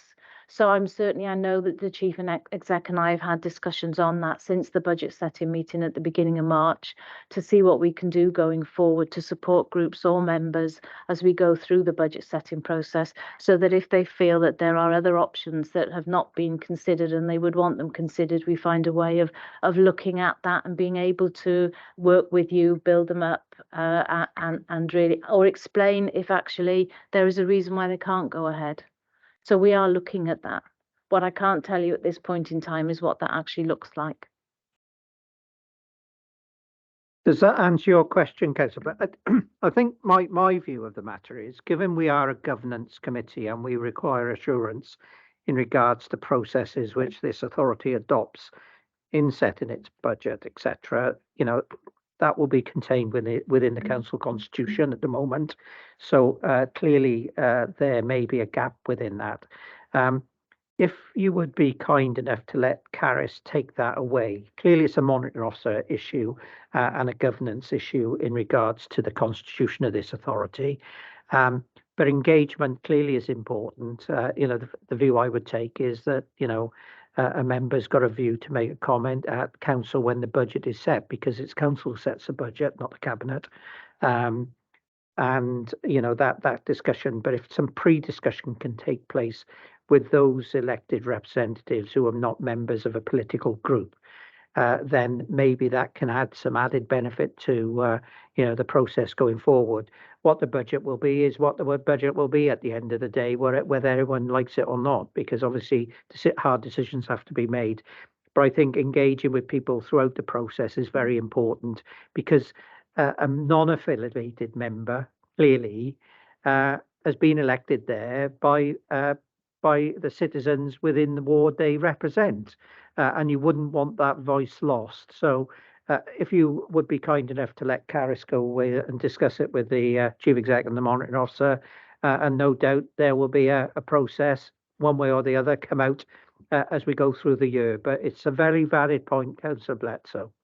Thank you, Mr. Chair. And I am purely coming at this from a risk point of view, because we had a situation where, an opposition group did put forward some plans and the decision was that it wasn't robust. Well, if we can reduce the risk of being able to set a robust budget by communication before the event, then maybe some good ideas could be made robust, and then that hence reduces the risk. So that's purely my angle of coming from this, and I thank you for taking my question. I take that. And I think, anything that adds to the process, but I think people need to be made aware that suggestions coming forward may look good, but they sometimes have unintended consequences elsewhere throughout the authority. And, with finance as it is, it's very difficult to, prioritise these areas. And clearly, as a council, you do that through the budget process. So thank you for that, Councillor Bledsoe. Good point. Councillor Martin Williams. Thank you, Chair, and I welcome myself to the committee. Thank you for taking this question. I just want to reinforce really what Councillor Bledsoe said, and just to lend my support to that view. But to say it's not just about engagement; it is about proper officer support for alternative budgets. And you referenced the Constitution, and the Constitution is clear that opposition groups are entitled to submit alternative budget, and it is clear that they should have appropriate officer support for that. So there is perhaps a disconnect between what our Constitution allows to happen and the practicalities of making that happen. So I am, I just reinforce my support for Councillor Bledsow's question, and I look forward to hearing what Caris comes back with. Thanks. Yeah, thank you, Councillor Williams. Obviously, Caris can go away and speak to the more also the chief exec, and it does cause some difficulty where I should imagine where there are independent councillors, because obviously grouping is an issue, because independents in theory can only group in one group because they are independents. But I know on several councils they're split into different areas and all have different views. So yeah, can we leave that with Caris to take forward with the chief executive, and hopefully that can be resolved moving forward. So if I come back to the recommendations, that it's recommended the committee consider, I think we note the corporate risk assessment at 23-24, and basically if someone can move that, and then obviously as an action which would be picked up in the action plan, the ongoing discussions in regards to what Councillor Bledsoe has raised and new Councillor Williams, that can be picked up as an action moving forward. I'll formally move that, Chair, with the amendment what the two councillors have said. Okay, thank you. Can I have a seconder? Martin, thank you. Anyone against? No, thank you very much. Item 10 then, going concern assessment. Thank you, Chair. Nigel Smith, Group Manager, Chief Accountant. As we heard a little bit earlier from our auditors, Audit Wales, there have been amendments to the auditing standards under which the external auditors undertake their audit of the statement of accounts. And part of that is to require us as a council to evidence that we've undertaken a going concern assessment. The concept of going concern assumes that local authorities, their functions and services will continue in operation for the foreseeable future. It's an assumption that underpins the Chartered Institute of Public Finance and Accountancy's Code of Accounting Practice, under which we have to put the accounts together. That, in essence, is due to the nature of the organisation that a local authority is in terms of providing essential services to the local community. And should the council find itself in any difficulties, it'd be anticipated that Welsh Government would need to provide assistance. So this report sets out some key areas in terms of determining that going concern assessment, set out, highlighted in paragraph 2.3, in terms of our current financial position, the balance sheet, which is our assets and liabilities, our cash flow, and we've operated in line with Treasury management practices, and we get our investments returned as expected. And I know members in November raised a query to ensure in terms of two of our loans that we did get them back, and I confirm that one has been returned on time as we expected. The other one is not yet due. Also, our governance arrangements and the regulatory and control framework and any material uncertainties that we may be aware of, and there are none that we know that will affect that assumption of going concern and therefore the statement of accounts. Happy to take any questions in relation to the report. Nigel, any questions, anyone?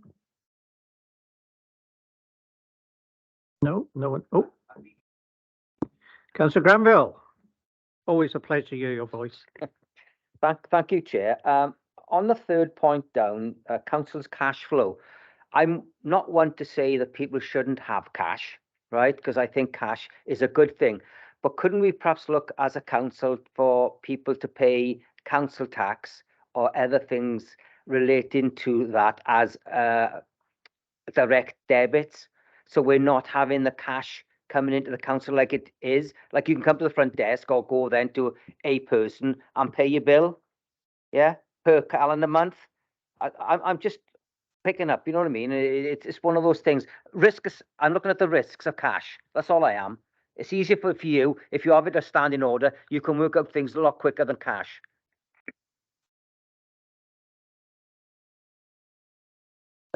Thank you for your question. Deborah Exton, Deputy Head of Finance. When we refer to cash flow, we don't mean just cash, we mean money in the bank then. So obviously we do have a very large number of council taxpayers and other people who pay bills through direct debits or online. We obviously, we can't have that for everybody because not everybody operates, and some people do still prefer to pay cash. But obviously, in terms of our digital kind of journey, we are trying to persuade more and more people to pay online, and obviously we pay people through backs online, so through digital methods. But obviously, what we look at is how much money do we have in our bank account at any one point in time, and obviously try to maximise the usage of that, but without obviously leaving ourselves short. And the amount of cash that we do get in is obviously dictated to us to an extent by when Welsh Government give us our funding, and we get that in equal instalments during the year. And then obviously in terms of people paying direct debits for council tax, that's usually on specific dates in the month. But then on the converse, in terms of when we're paying out, obviously we have monthly salaries that we pay out at specific points in time. So there are obviously peaks and troughs in terms of when we have quite a bit of money in the bank account or not very much. So it's managing all of that, really. Okay. Thank you for that good explanation, Deborah. Are there any other questions? Can I just, Anthony. It's only a quick one, Chair. I think interesting paper. I've not seen a paper focusing on going concern at an audit committee before, but I think it's very relevant. And I was just going to say, especially in the context of some of the local authorities in England who are really suffering from financial distress. So it's I think it's certainly a good heads up, let alone the requirements to do it. I think I think there's a lot of validity in terms of just putting this on the agenda. Give those comments, Anthony. Can I should know this, but I don't. Deb, you made the comment about Welsh Government give you your revenue support grant, presumably, I don't know, quarterly? It's not all in one lump sum, is it? It's in 13 instalments, strangely enough. We get 2 at the beginning of the year, and then the rest are monthly. Okay. When Welsh Government then sets your revenue support grant and says you're going to have X million of pounds, when it's paid, do you have the interest payments on it, which Welsh Government will have made? Because obviously having the lump sum all at once would be marvellous, wouldn't it? Your, I don't know much is 100 and some odd 40 million, 150 million, or I don't know how much Bridgend gets. But if they're paying it in 13 tranches, a bit like paying a council tax, really, 13 tranches, when they make the first payment, they bank the rest of the money because they've got that, haven't they?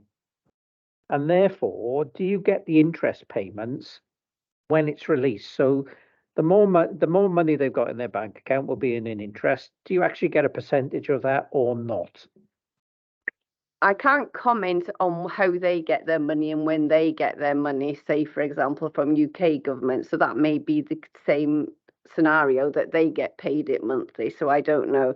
We get not only our share of revenue support grant, we also get share of non-domestic rates from Welsh Government, but also at the same time we are collecting non-domestic rates for them. So in a sense it's difficult, so they net the 2 off then, so we get a combination of that. But in short answer to your question is no, there is no interest on top. It is a split amount of that total amount. There is no additional interest.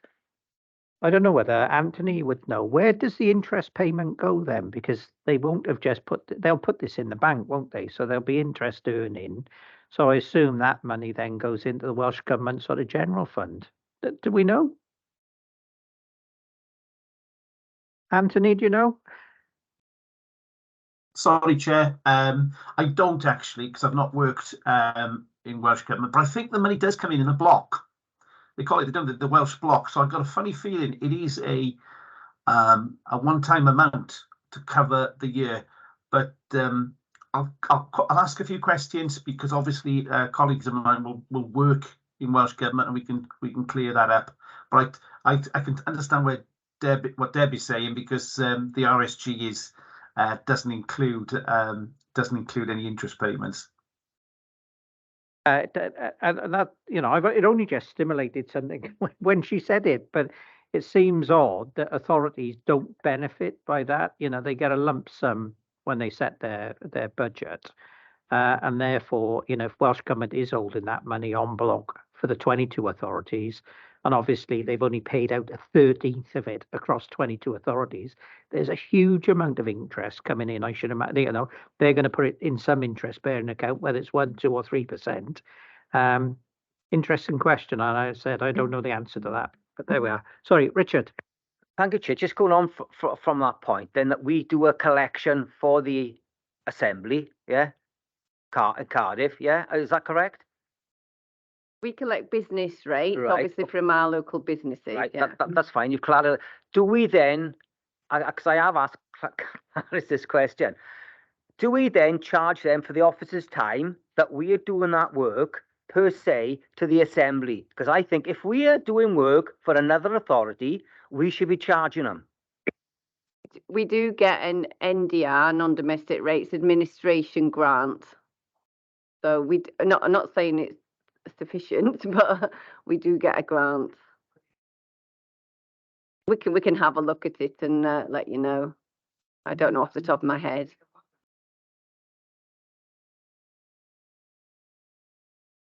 I think the difficulty we have is in terms of the number of staff. We do have a team that manages council tax and non-domestic rates and other things. So we would be looking at pro rata share of people, and so but we could try and gauge really whether or not we think it's sufficient to cover how many staff we have. I mean, we're quite a small team for council tax and business rates, so it probably would cover it because we don't have many people. Without going into depth on that, Deborah, right? I would, if you're going to go into it, I would want to go to a bit of a dive into that, see how many hours officers work on it, right? Blah, blah, blah. You can go really into it and see exactly and cut it down to, you know, to the penny, what we charge in, what we get in. But that's besides the point. I just wanted to ask the question generally, that's all. Yeah, thank you for that, Councillor Grant. I think it's very valid. And I think if that work is done, then I assume that you could take this issue back to a different place and raise it in a different place with Welsh Government, because again, there's tremendous amount of money, if they are claiming interest on it, floating around in the system. But there we are. Okay, sorry, gone off a bit there on one. Are there any other questions, anyone? Just one question for me, and I've posed it to Nigel previously. The Council's Code of Corporate Governance, which was mentioned in 351, has been updated and approved by Cabinet on the 7th of February 2023. And Nigel's assured me that that will come to this committee in September. So clearly we can look at it. Cabinet's obviously approved it, but as part of the governance process, I think we should see it. So it's going to come in September. So thanks for that. Are there any comments? There be no comments then. That the recommendation at 9.1 is that we accept the outcome of the assessment of the Council's going concern status for the purpose of preparing the 22-23 statement of accounts. Can I have someone to move, please? Thank you, Martin. Can I have a seconder? Thank you, Councillor Granville. Anyone against? No, that's carried. Thank you very much. Agenda item 11 is the Audit Wales Audit Inquiries Letter for 22-23. Nigel? Yes, thank you, Chair. Nigel Smith, Group Manager, Chief Accountant. This report brings the Audit Wales Annual Audit Letter, Audit Inquiries Letter, to the committee for consideration. The committee would have seen this letter in previous years, as it's an annual letter that is Audit Wales request as part of their preparation for planning the audit of the statement of accounts. Again, as we heard earlier, due to changes in some of the accounting standards, the letter is slightly lengthier than previous years, and there are a number of new questions that are posed in it. And those can be identified in the appendix by, if you look at the middle column, previous year will have an NA that it wasn't part of the letter previously. There's a letter that asks a number of questions of those charged with governance and the management of the council, and we've attached the draft responses at Appendix A for members to consider. So happy to take any questions. Any comments, any questions from members?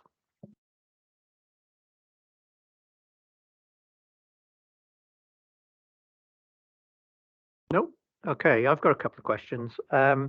Clearly, in some of the responses, there's been a non-response, and I think some of them, as you quite rightly said, is very difficult to know because obviously, given the breadth of service delivery, your comments are none as far as we are aware.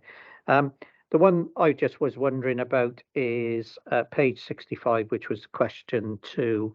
Do you have knowledge of any actual suspected or alleged fraud affecting the audited body? Whether that covers the National Fraud Initiative or any counter fraud issues, because obviously the response is none there. It's just whether that should be amended if it does include possible fraud within, housing benefit or whatever. Nigel? Yeah, I think that's a very good question, and I'll take that away and speak to our fraud officer, and we can strengthen that response before we send it back to Audit Wales. Lovely, thank you for that. The other question, you've got your hand up, Anthony. Can I just give you a question as well? Then, seeing you've got your hand up, it's in regards to the inquiries of management, and on page 73, and inquiries of management and inquiries of those charged with governance. It's question 1, it is, which says, is the audited body in compliance with relevant laws and regulations? And how have you gained assurance that all that's been undertaken? I just wanted to know what the purpose is behind these questions, because in some respects, I believe, my own view, is that questions quite unreasonable. For a local authority that provides 800 services, how do they actually know one way or the other whether they're in compliance? Because there could be some piece of obscure legislation which they don't comply with. In the current financial circumstances, they may only half meet some of the laws or, statutory primary legislation or regulations because they haven't got the funding. So what's the purpose of that question, and what is it actually trying to get at? I don't know whether you can answer that, Anthony. Yeah, I'll come in there, Chair. The purpose is really, I do appreciate, the world of local government is cloaked in legislation, some of it, going down to the minutiae. So I appreciate, the question is pretty broad in terms of, but I think the focus is on trying to focus on material issues that will affect the accounts. And actually what it's getting at, as a result of non-compliance with any regulation, is there any potential litigation on the back of it?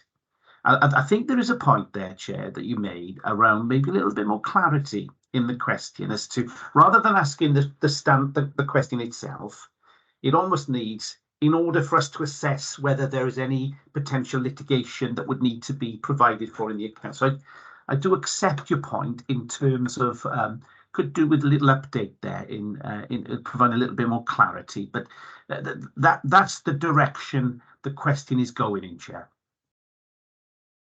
Thank you for that, Anthony, because I said it was unreasonable, and I think it was unreasonable on the broadness of the question. It's unending. It's how long is a piece of string here? And I think for me, as you quite said, if there could be some clarity into actually what this is trying to address, if it's in regard to potential litigation in process, or whatever, which may arise out of non-compliance with a statutory, and we say statutory and discretionary, but a mandatory piece of legislation which we don't comply with, then that would be easy. But the other issue you've got with is, even though you've got discretionary functions which a local authority provides, which it doesn't have to provide, there's a whole raft of issues that go underneath that, because I always use leisure services. Leisure is a discretionary function. Your local authority doesn't have to provide it, and I'm sure most local authorities will say, great, let's get rid of all those leisure centres because it's a saving. But the unintended consequence, as I said previous, is phenomenal. The health agenda, etc., etc. So I think picking up your point, which I'd agree with, if it could possibly be done, is a little bit more clarity and a little bit more focus on actually what you're trying to get at. Chair, can I just come back in on the comment you asked Nigel? I'm just going to, because you did talk about NFI and you did talk about issues around HB, which is again, I think is a relevant and appropriate question, and any building in of that to the return would be helpful. But just again, to focus, the key focus when we're looking at fraud, it's material fraud. It's the real big boy stuff, you know, because ultimately there will be fraud happening within the authority. Somebody will be taking something from somewhere and not giving it back. So there will be those instances. It's certainly around HP. It's a classic. But again, what we've tried to do then is try to introduce some proportionality in this. So we've probably done a better job of that one, Chair, than we've done of the laws and regulations question. But again, I thank you for the clarity there, Anthony, because again, you may know I chair two other authorities, and National Fraud Initiative and counter fraud has been raised as a very specific issue, and the quantum is quite substantial. So you know, when you look at, I know they may be minimal individually, but collectively, when you're looking at what could have been millions of pounds lost to tens of £1 million lost, then it's not insignificant, and that's what concerned me in regards, and even reading the definitions there, that's what concerned me in regards to fraud. So yeah, if you could take that back and maybe some clarity, that would be great. Thank you, Anthony. Councillor Martin Williams. Yeah, thank you, Chair. You know, I completely support your question there, insofar as guidance as to why a question is being asked is valuable, because it helps guide the answer to some degree. But I do take some issue that with the fact that it might be unreasonable for an authority to confirm that they're compliant with all regulation or legislation in all their services. I think if we are a local authority, the public would expect us to be compliant in everything what we do, and as a member, I would expect us to be compliant in everything we do. So I just wanted to put on record that's my expectation. And whilst it might be onerous, and whilst it might not always be possible for various reasons, it should certainly be our expectation and our standard that we know that we are compliant with every piece of legislation and regulation that governs the activities we undertake. Yeah, thank you for that, Councillor Williams. As you said, though, it's a very broad question. You know, 800 services a local authority provides go down into the minutiae of the regulations, and I think Anthony picked it up. There will be things that you miss. You know, in the big issues of service delivery, I completely agree with you. But ultimately, you can only provide what budget you've got, and I'm sure you know, if you've been in local government a long time or wherever, you'll realise that services have been shrunk down time and time again because of funding. And I think you know, what the public expect, what they're getting now is what they, you know, the basic need, not what they should get. But I take on board fully what you say. Are there any other questions? Sorry, you're not on my screen. Sorry, Councillor Williams. Up there, Councillor Williams. Sorry if I've missed you. My apologies. No. No, I've been misled somewhere by Councillor Granville again. Sorry, Chair. If you were referring to me, I've already asked my question or made my point. Thanks. No, that's okay. That's okay. Lovely. That's okay. Okay. If there are any comments? No. If there are no comments, then if we go to the recommendations, that well, I think the responses need to be reviewed before they go back, and you know, clearly subject to the review that we note and agree that it be sent back to Audit Wales. Thank you. Can I have someone to move, please? Thank you, Councillor Hughes. Can I have a second? Councillor Granville. Thank you very much. Anyone against? No. Thank you very much. Then we're item 12 now, I think, which is the corporate self-assessment 22-23. Alex?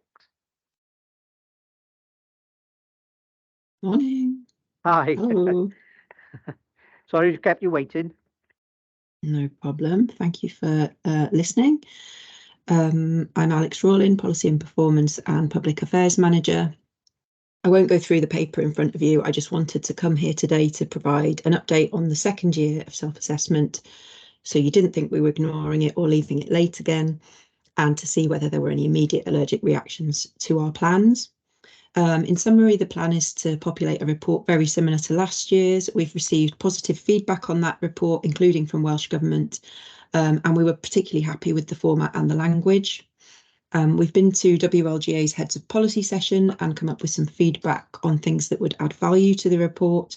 They were adding case studies like many other local authorities in Wales and publishing the year's performance dashboards alongside the report so people can cross-reference and check things for themselves if they want to. This will be the final year of assessing performance against the old corporate plan, so we might want to make bigger changes next year alongside the new corporate plan format and monitoring. We do intend to streamline the process quite a bit from last year, and obviously we can do that now we've got the key lines of inquiry, the templates and the format of the report from last year. So we've already got draft performance information for the end of year. That's all collected now during the normal quarterly performance timetable. We've updated the 7 use of resources templates by the relevant policy leads, so Deb Exton for finance, me for performance and Paul Miles for workforce planning, for example. And we've already got the draft annual governance statement.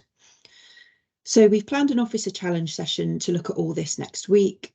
We've got CPA corporate performance assessment meeting for members the week after to challenge all that. And then we intend to draft something more comprehensive and bring it back to this committee at the end of July. That then gives us the summer to focus on engagement and consultation. That will include talking to trade unions. We've already got that initial setup meeting in the diary. Talk to staff through CMB, heads of service, and then DMTs and team meetings, as well as inclusion in Bridgenders. And we've also spoken to the consultation team about how we engage with the public this summer. That's going to be through the new system Engagement HQ and some short polls, potentially also the citizens panel. So then after the summer, I also intend to bring a paper here about options for the panel assessment that we have to do associated with the self-assessment sometime during this administration, and thinking about when that might be appropriate. Trying not to maybe do it the first year of the new corporate plan, but we don't want to do it this year because obviously it's a bit too late for all that. And I think that's all I wanted to go over today. Thank you. Thank you, Alec. Are there any questions from anyone?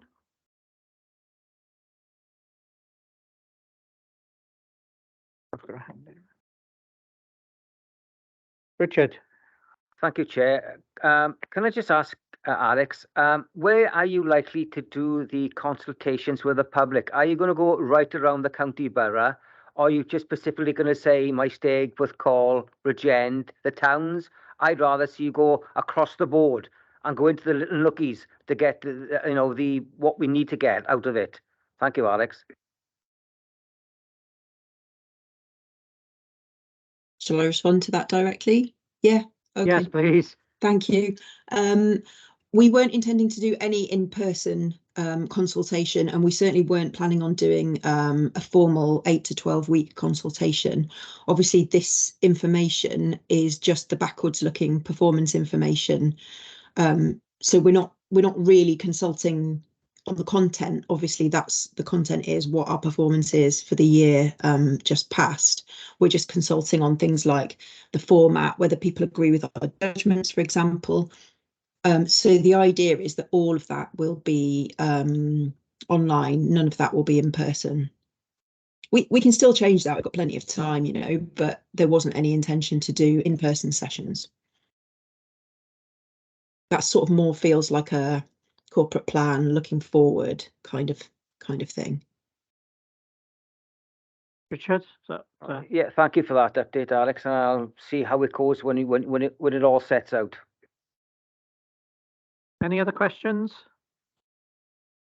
Alec, I've got some questions. You did clarify, which was useful in the timetable. I think it would have been would have been useful to say when you were going to go out for consultation or engagement with staff unions and citizens within the timetable, because that would have immediately dealt with one of my questions. I think it's a requirement anyway that you have to do that.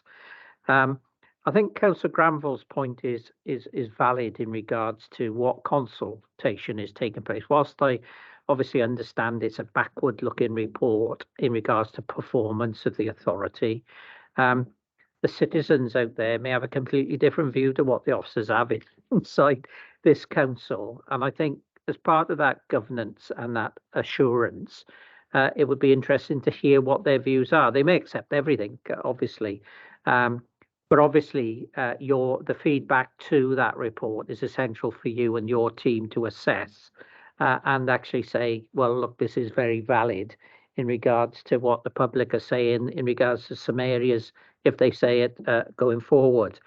And on that basis, the other question I was going to pose is, clearly there's a report going to come to us in July, as it says, for self-assessment sign-off. If after the consultation, however long that is, whether it's online or whether it's face-to-face, if there are any changes that has to happen to that self-assessment, then will it come back to governance and audit before it actually goes on to cabinet and council? Because obviously, if you are going to make any changes, then it will be, it may be a different substance to what we've seen previously. And if it does require us to sign it off, then it does need to come back to us before it goes to cabinet and council. Yeah, I'll answer the second question first because it's easier. Yes, we can bring it back in September if there are substantive changes.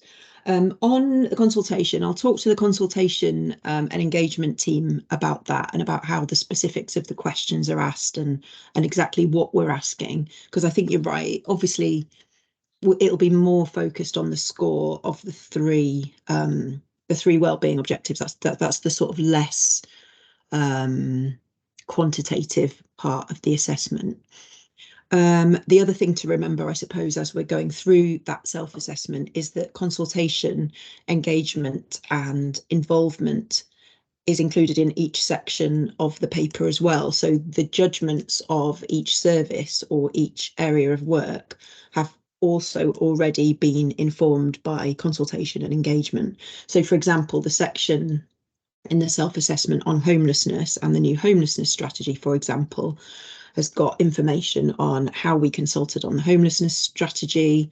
Sorry, not consulted because it's not out yet. How we developed the homelessness strategy using information from consultation and engagement. So I suppose it's a kind of belt and braces approach. We've done the consultation to inform the self-assessment.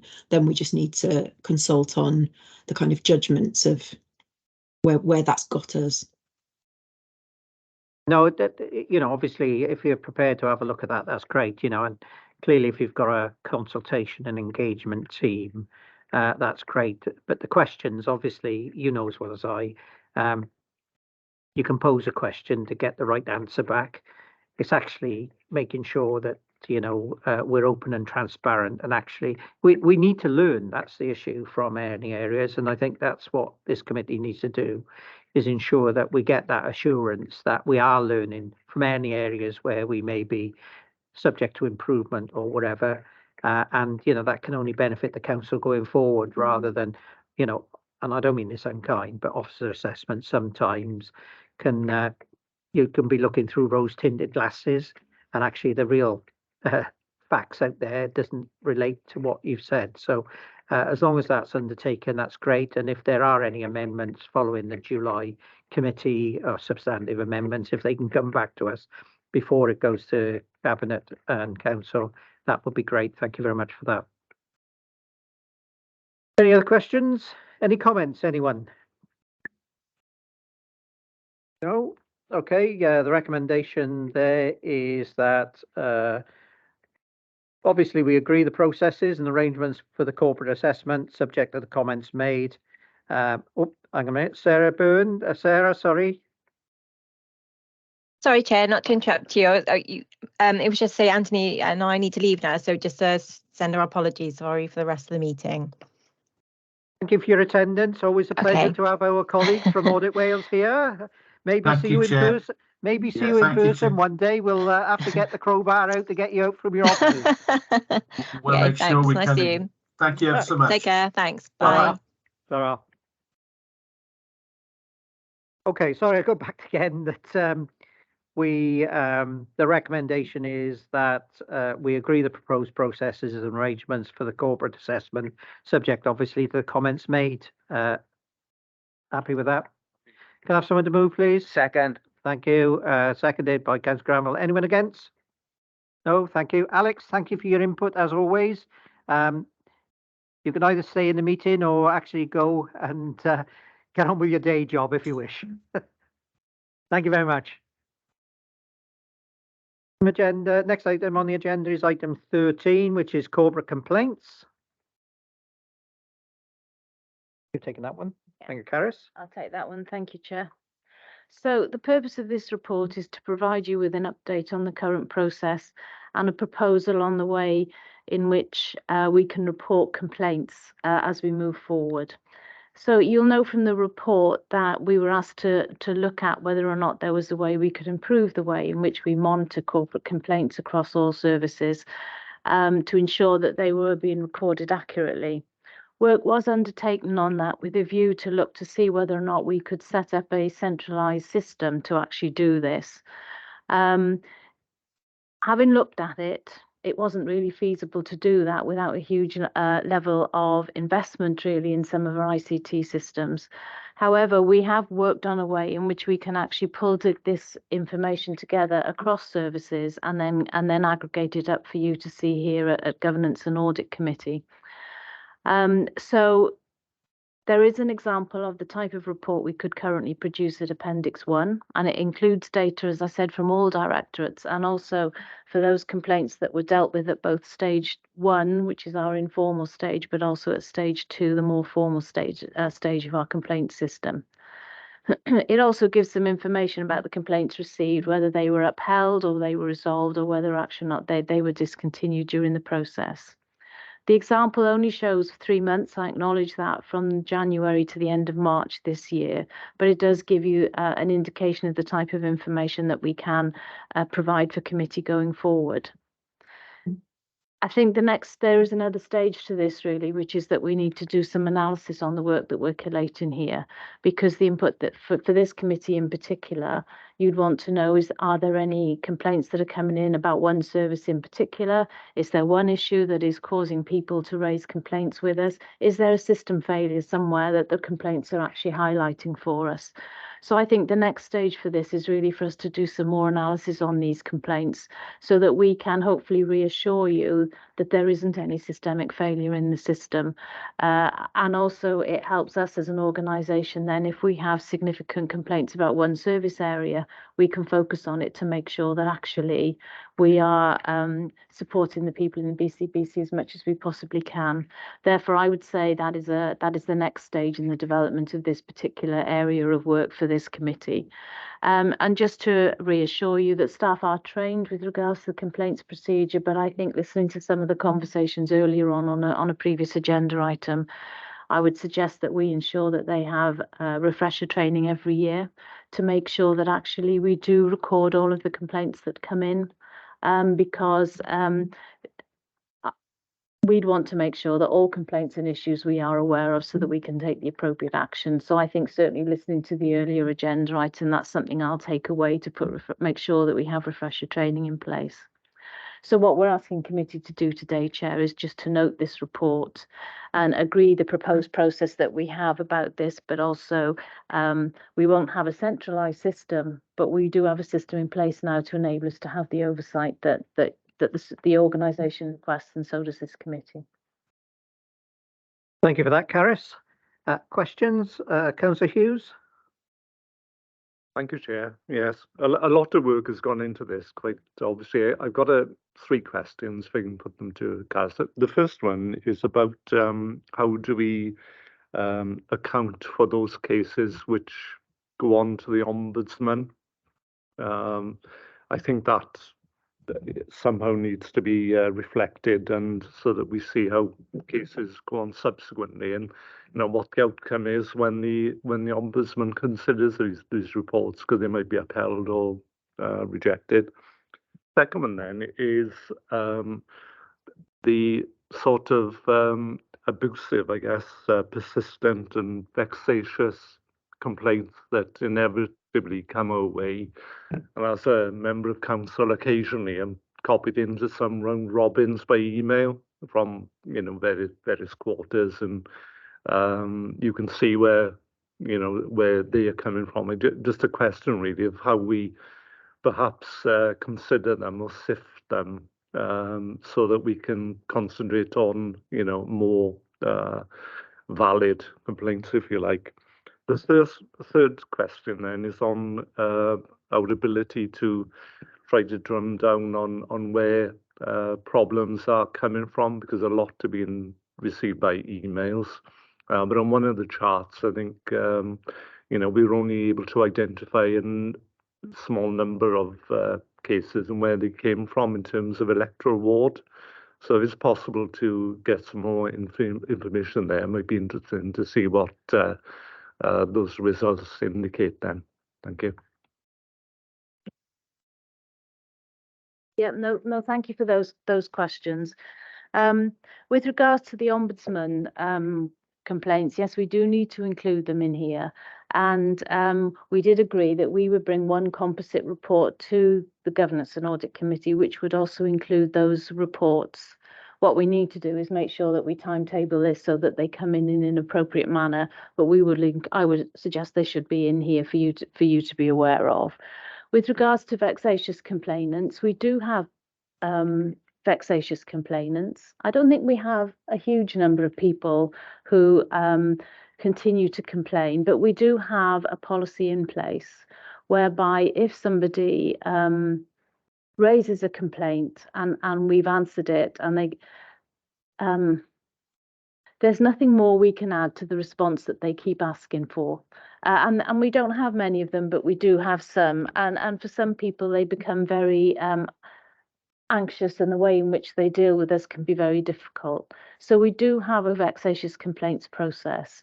And we would refer them into the complaints officer, who would make a decision as to whether or not they think it's vexatious and whether or not we have actually done everything we possibly can to address those complaints, and that we've covered all of the issues and that we are being fair.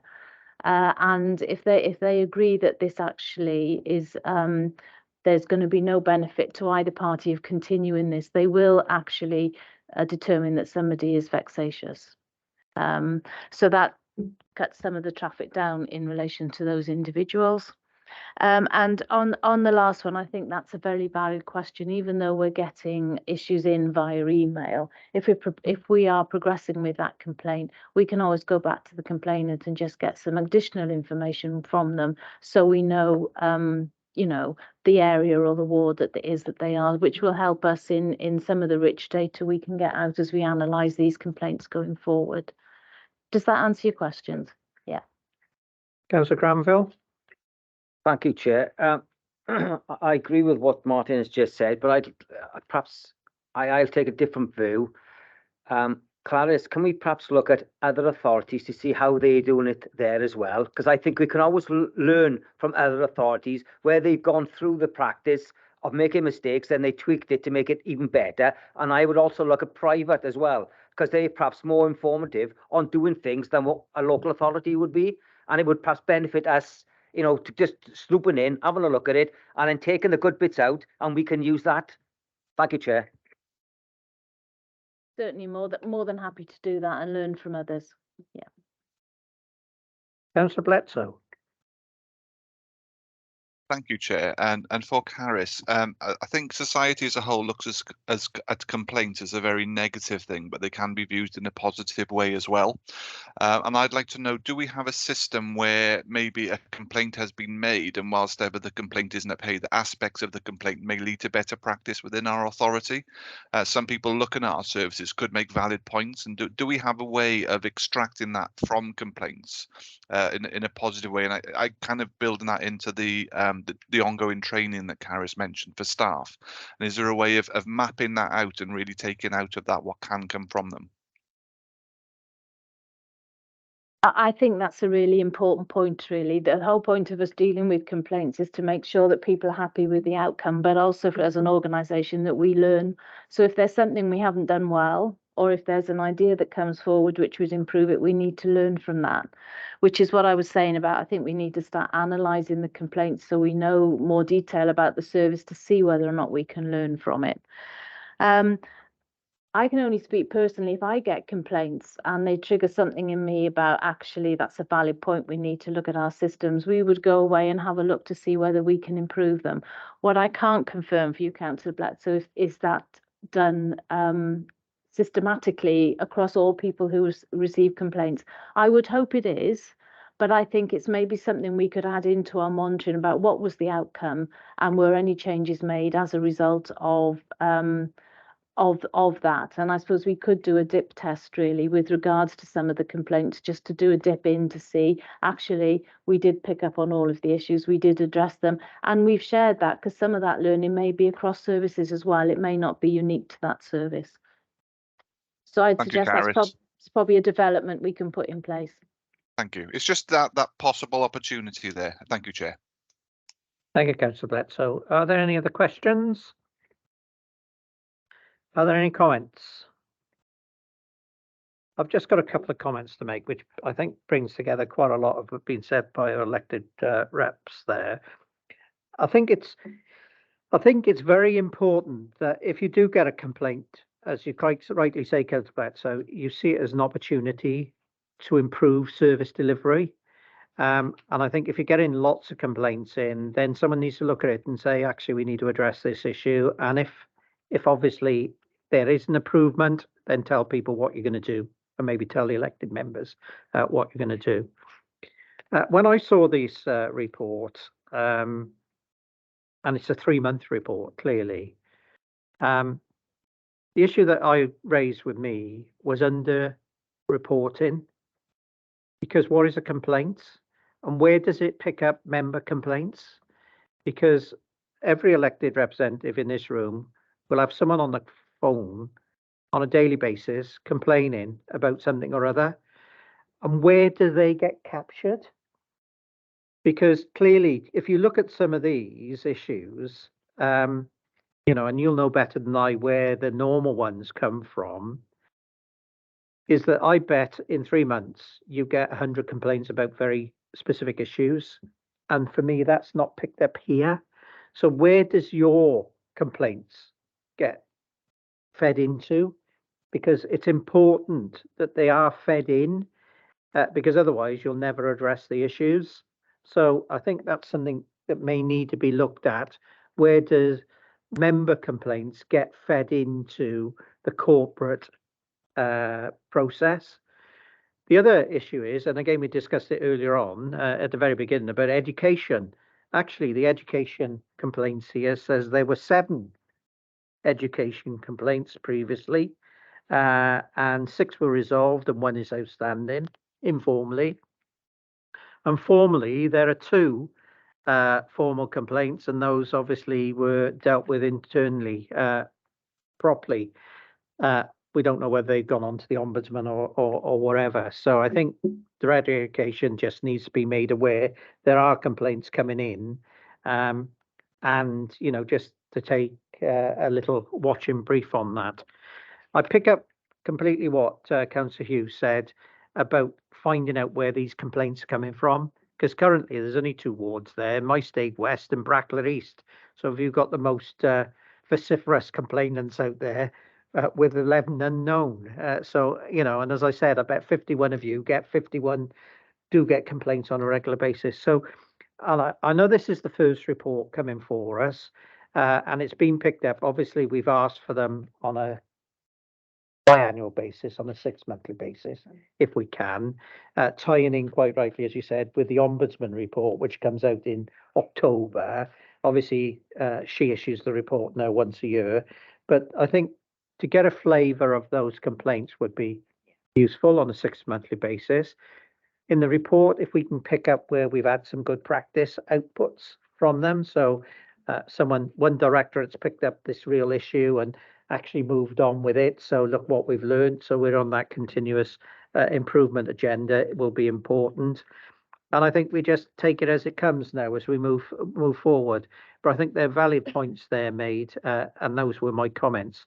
Sorry, Councillor Bledsoe. Yeah, Mr. Chair, not sure if this would provide any form of answer to what you just said then, but yesterday I was in my ward with Valleys to Coast doing a nice release of flower beds, and a resident nabbed me, grabbed me, and just said, "I want to complain to you about the bins." So that could fill the kind of, for instance, that you gave there. I came back and I put something in through the BCBC members referral system. Right. So I don't know if that can be incorporated into a form of complaint, because you're quite right. That is a complaint. It's not a formal complaint, but he's literally grabbed hold of his local member and ranted quite justifiably. So I'm not sure if that can be built into how we measure these in your example given there. Yeah, I would have thought your constituent wouldn't think it was an informal complaint. I'm sure he'd think it was a formal complaint. So exactly, it's and how you're you right. I agree. It's how you capture that, and I Yeah. think that's the essential thing. So thanks for that, Councillor Bledsoe. Yeah. Councillor Hughes. Okay, same point, Chair. Yeah, if the members portal could allow for that, I think it would be particularly useful. Yeah. Councillor Granville. I was going to say the same thing. Perhaps we need to alter the portal where we've got members referrals, and if you've got complaints, you can put them in separately so they can be picked up, as you've said, and be tagged and dealt with. You can pick them up quite easily off the portal then, but it has to go on as a separate item. Yeah. Thank you, Chair. Thanks for that, members, because clearly, what you don't want is a false sense of security here, that everything is wonderful out there. And actually it isn't. So I think, the more data you get, I know that can cause problems, but the better service delivery we can have. Oh, Councillor Richards, welcome. Questions, comments? You haven't turned your mic on. Can you hear me? We can, yes. Wonderful. I just wanted to say thank you for putting a positive light on the complaints, because obviously as a new councillor, everything's pretty new to me. But the way you spoke about it is like, it helps me learn. So I appreciate the honesty. No, Councillor Richards, you in some respects, you're the ambassadors out there for this council. And I think, if people complain, you're going to be the first point of contact at 3 o'clock in the morning or 2 o'clock in the morning or whatever time they decide to ring you. And I think the authority and the officers need to understand those. And I think, as Caris has said, if she was aware of a complaint which affected her service area and she could make some improvements, then she'd embrace that. And I think that's what people need to do. Sometimes you need to say, no, we're not going to deal with that because of whatever it is. But whether you agree with a complaint and you action it, or whether you get a complaint and you don't action it, people need to be fed back to say the reason why we're not doing it is because of X, Y, or Z. Because the worst case scenario always is people complain and you never hear anything back, and then the reputation goes down the tubes. So certainly thank you for that, Councillor Richards. Greatly appreciated. Councillor Granville. Sorry, Chair, to come back, but it's where you are a council in the county borough. Where I am, it's all Valleys to Coast. All the houses are social housing, right? So the majority of people that I deal with is Valleys to Coast, right? As Steve said. But at the end of the day, if you're living in a private part where it's all not social housing, you're not going to get so many complaints regarding housing or bins, right? So it's where you live in the county borough, and that's an important point. Yeah, no, exactly. Okay, there are no other comments then. Can we move to the recommendation, which was, hang on, find it here now, that we note the report and agree the proposed process for collating all complaints data centrally to present to committee on an annual, well, I would say a biannual basis, if possible, Caris. Is that okay? Without the need to develop a single corporate complaints computerized system. Someone move, I'll please. formally move, Chair. Thank you, Councillor Granville. Can I have a second there? Councillor Hughes, thank you. Anyone against? No, thank you. Agenda item 14, which is the internal audit strategy and risk-based plan 23-24. Hi, Joan. Hello, thank you. Hello, for the purposes of the tape, I'm Joan Davis, the Deputy Head of the Regional Internal Audit Service. The purpose of this report is to provide members of the Governance and Audit Committee with the annual internal audit strategy and risk-based plan for 23-24 for approval. The proposed internal audit strategy is attached at Appendix A. The strategy demonstrates in detail how the Internal Audit Service will be delivered in accordance with our terms of reference. This includes the methodology used to develop the internal audit plan, as well as the approach taken when undertaking audits. The strategy also includes the definition of the internal audit as per the Public Sector Internal Audit Standards, the responsibilities of the Section 151 officer, and the information that is to be provided to this committee. The proposed annual risk-based plan for 23-24 is at Appendix B.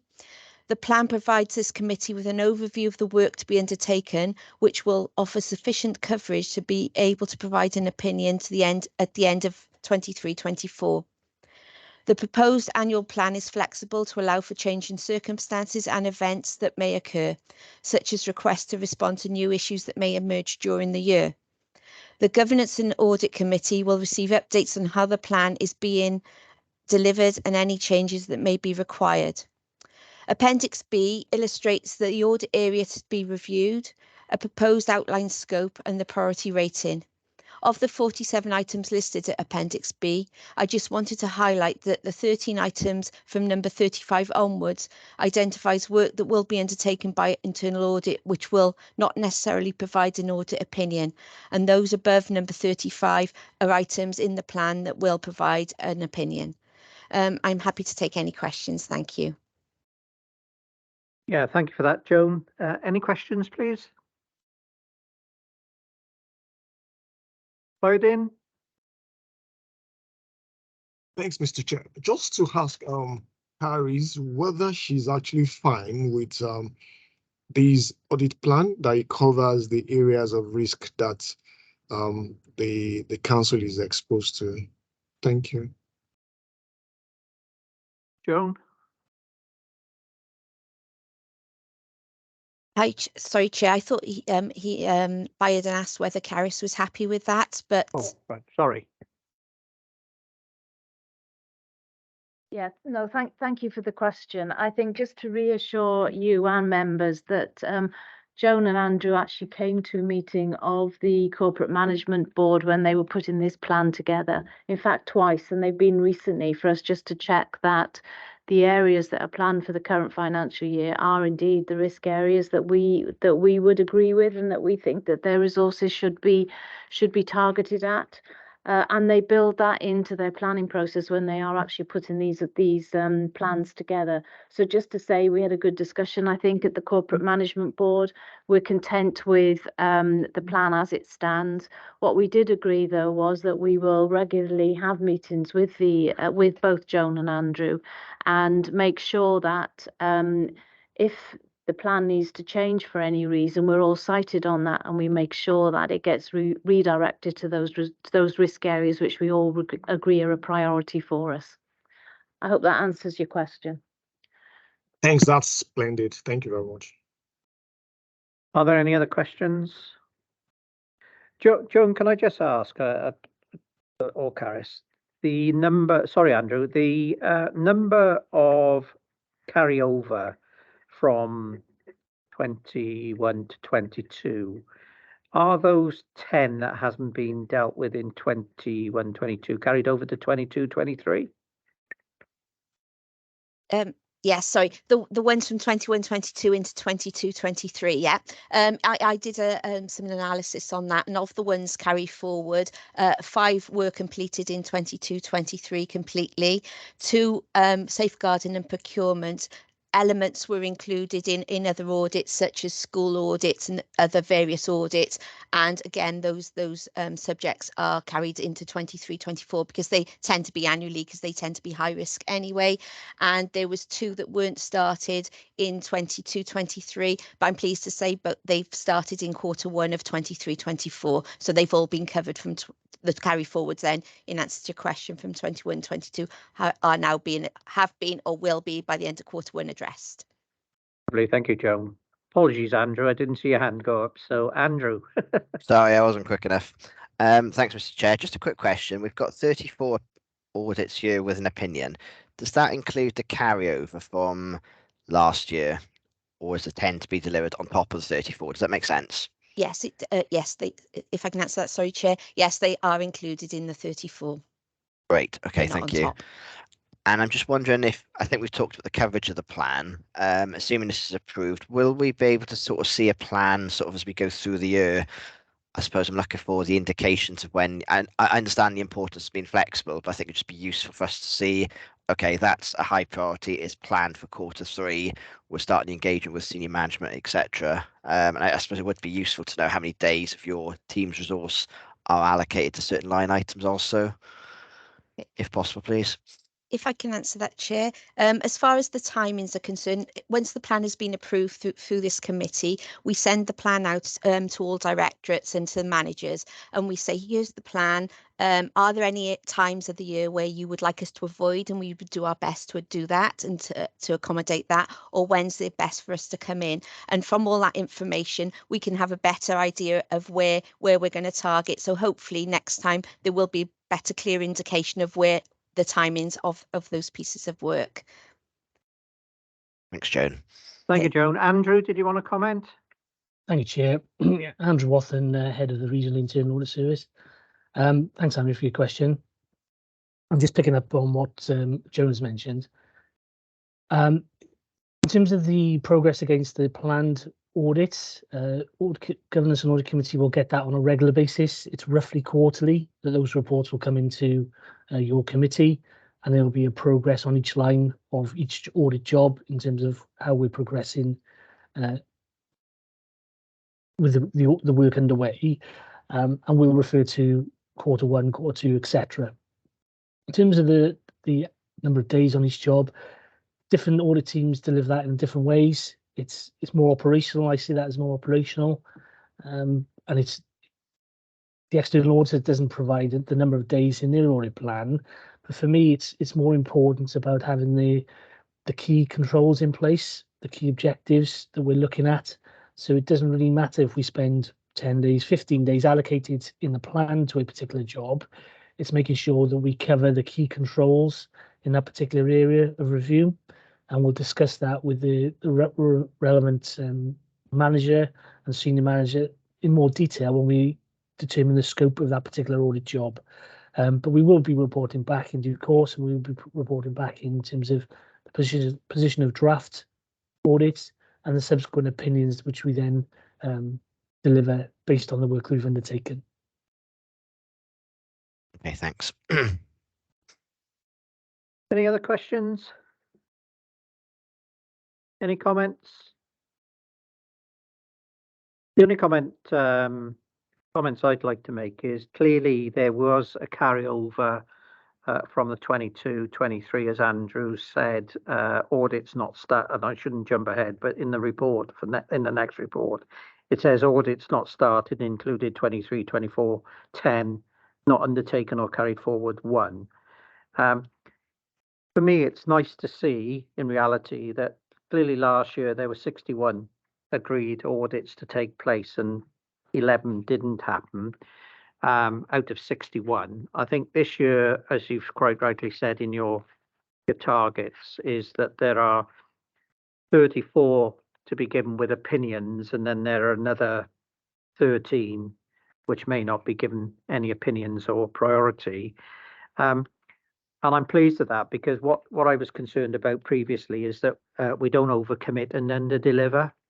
And I think, you know, for a team, it could be soul destroying when you actually don't deliver what you set out. So I think this report now reflects quite clearly the capacity of the team, and actually gives you some flexibility as well should anything new come in. So I'd like to commend the team for that, and also picking up Andrew's point, Andrew Bagley's, not Andrew Watham's, confusing now, we've got 2 Andrews, is that on the appendices, is if there could be a column as to when these are likely to be done, and you know, when they're being programmed in, so that the members get that update as and when this report comes to governance and audit committee. So there are no surprises. That, you know, we're currently 2 months in now. We've got April, May, or May and June, just 11 months in if you take it that way. Is that, you know, there is no delay in some of these taking place. So that's the only comment I make. Any other comments, anyone? No? Okay, we've got the recommendation then that we approve the draft internal audit strategy at Appendix A and the draft annual risk-based audit plan for 23-24 at Appendix B. Someone prepared to move, please? Formally move, Chair. Thank you. Can I have a seconder? Thank you, Martin. Anyone against? No. Thank you. Item 15, the annual internal audit report 22-23. Andrew? Thanks, Chairman. Andrew Wathen, Head of Regional Internal Audit Service. This report is set up before you today. It's a key report from the internal audit team. Key report presented into Governance and Audit Committee, where members are asked to give due consideration to the work that's been undertaken by the audit team in 22-23. The annual report sets out the comprehensive work that the team have undertaken, and in terms of compliance with the public sector internal audit standards, and also sets out what we intended to do at the beginning of the year. So, Chair, I don't intend to go through the report in detail, but if I could refer members to the report on page 118, I'll talk through the report in a summary version, just so it's clear in terms of any tables I need to refer to or any performance indicators. So in terms of the comprehensive work that's been undertaken by the team in 22-23, the intention is to provide as many opinion-related works as we possibly can to enable me to give an overall opinion at the year end in terms of the governance, internal control and risk assessment, risk management processes in place within the Progeny Council. So 2.2 Table 1 sets out the opinions which we use within the Regional Internal Audit Service, and hopefully members will be now familiar with those.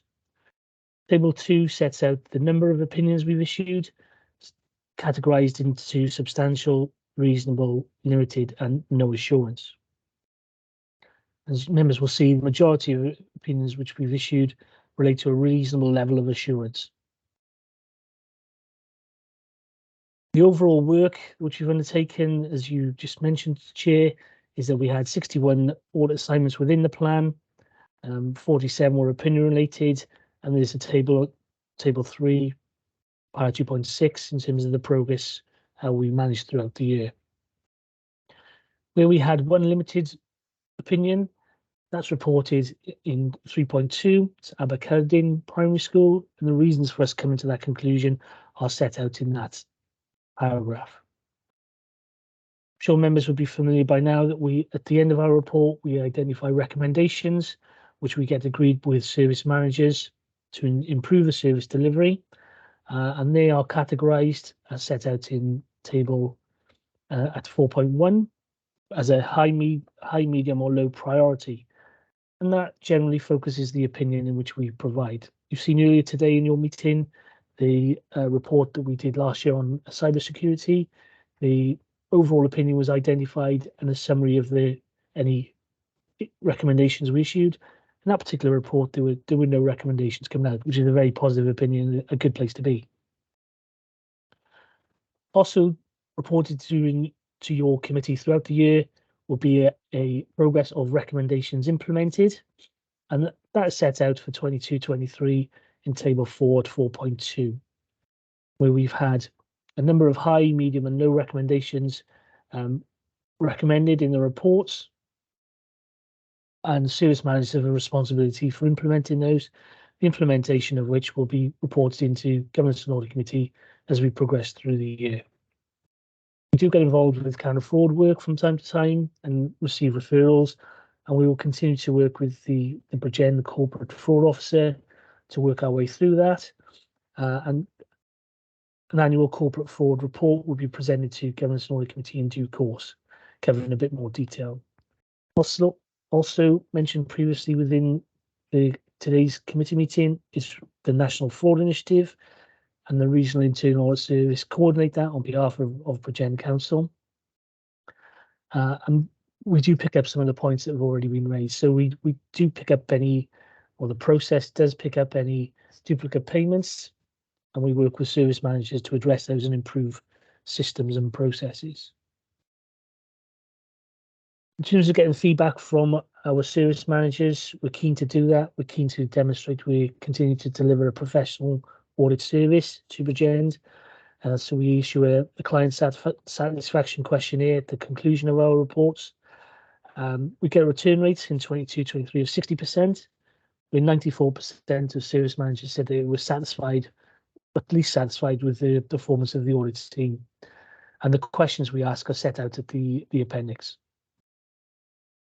There are a couple of comments included there, Chair, just to give you a flavour of the feedback we get, both positive and not so positive, and we'll work on the not so positive ones to make sure we improve our own service moving forward. Mentioned we deliver a professional audit service in compliance with the public sector internal audit standards, and enable us to do that, we need to make sure our staff are appropriately trained, and we're keen to progress that in terms of professional qualification, on-the-job training, and in-house corporate training.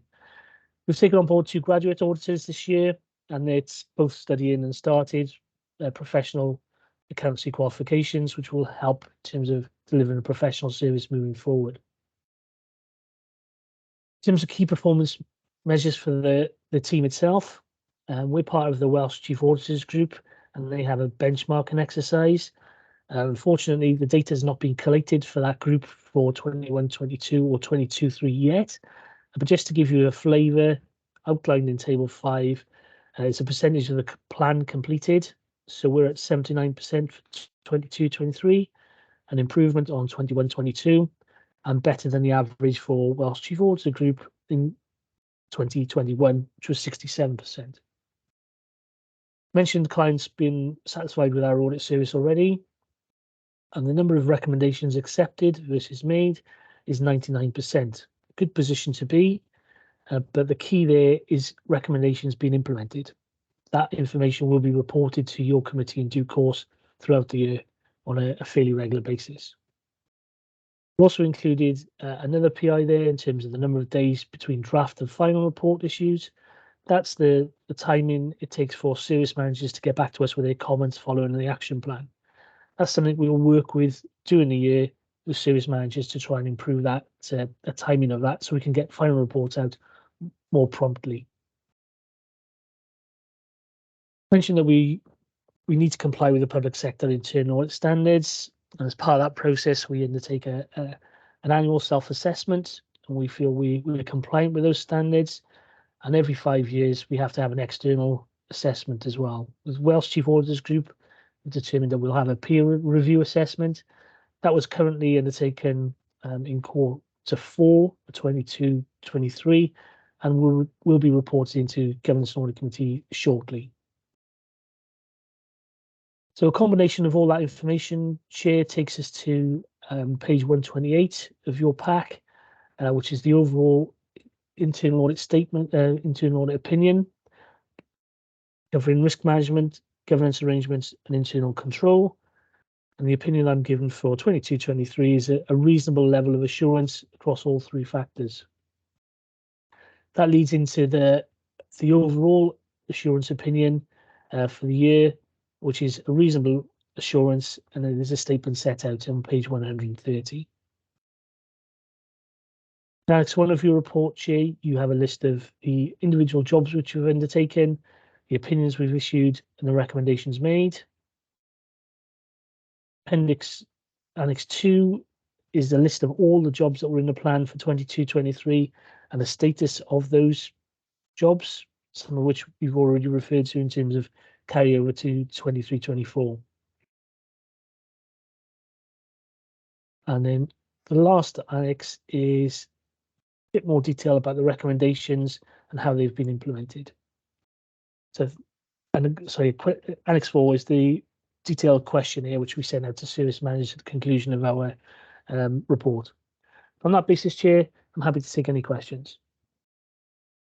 Yeah, thank you, Andrew, for that comprehensive report. I'm sure there are going to be some questions. Firstly, Councillor Granville. Thank you, Chair. I've just got to go back because I've marked a couple. I got 2 questions for you, Andrew. First one is 4.3. I'm not going to read it out, but the last paragraph to me, when you say the recommendation has not been accepted, what do they mean by that? If something is wrong, and what I'm reading that is that managers, right, are given assurances that it will be implemented or have accepted the identified risk if the recommendation has not been accepted. So can you explain that to me? That's the first one. And the second one is then,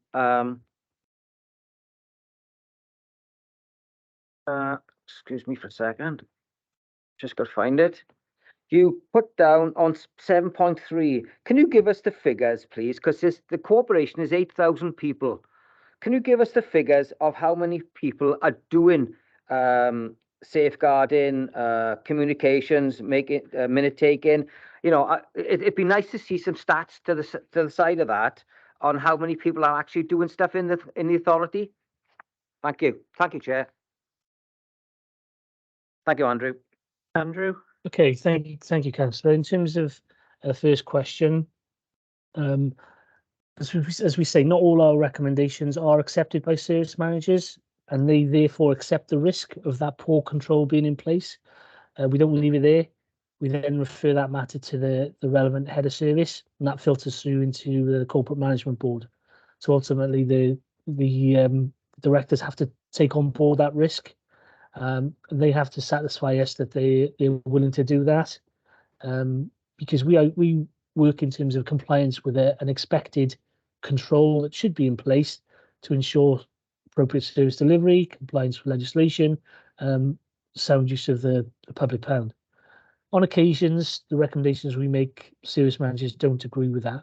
So as I said, they then accept the risk, but it's escalated to a more senior manager to make sure that they are aware that service managers have accepted the risk and don't necessarily agree with the internal audit recommendation that's being made.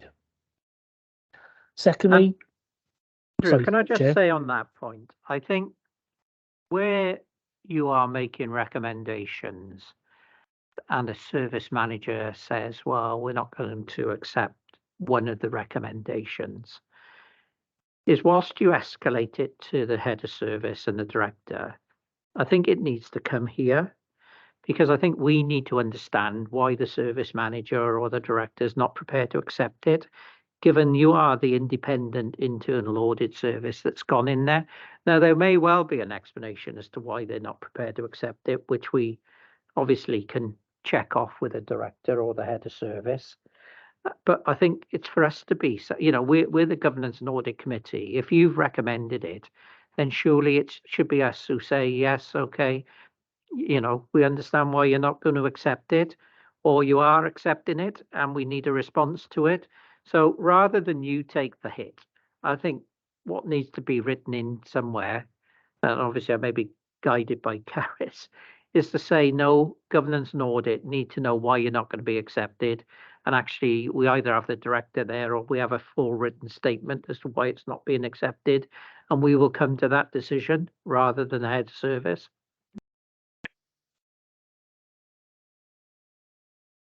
Thank you, Chair. I think that's a fair point. Obviously, in agreement with Caris, we can work to review that and build that into our reporting processes in 23-24. I think Caris is going to comment.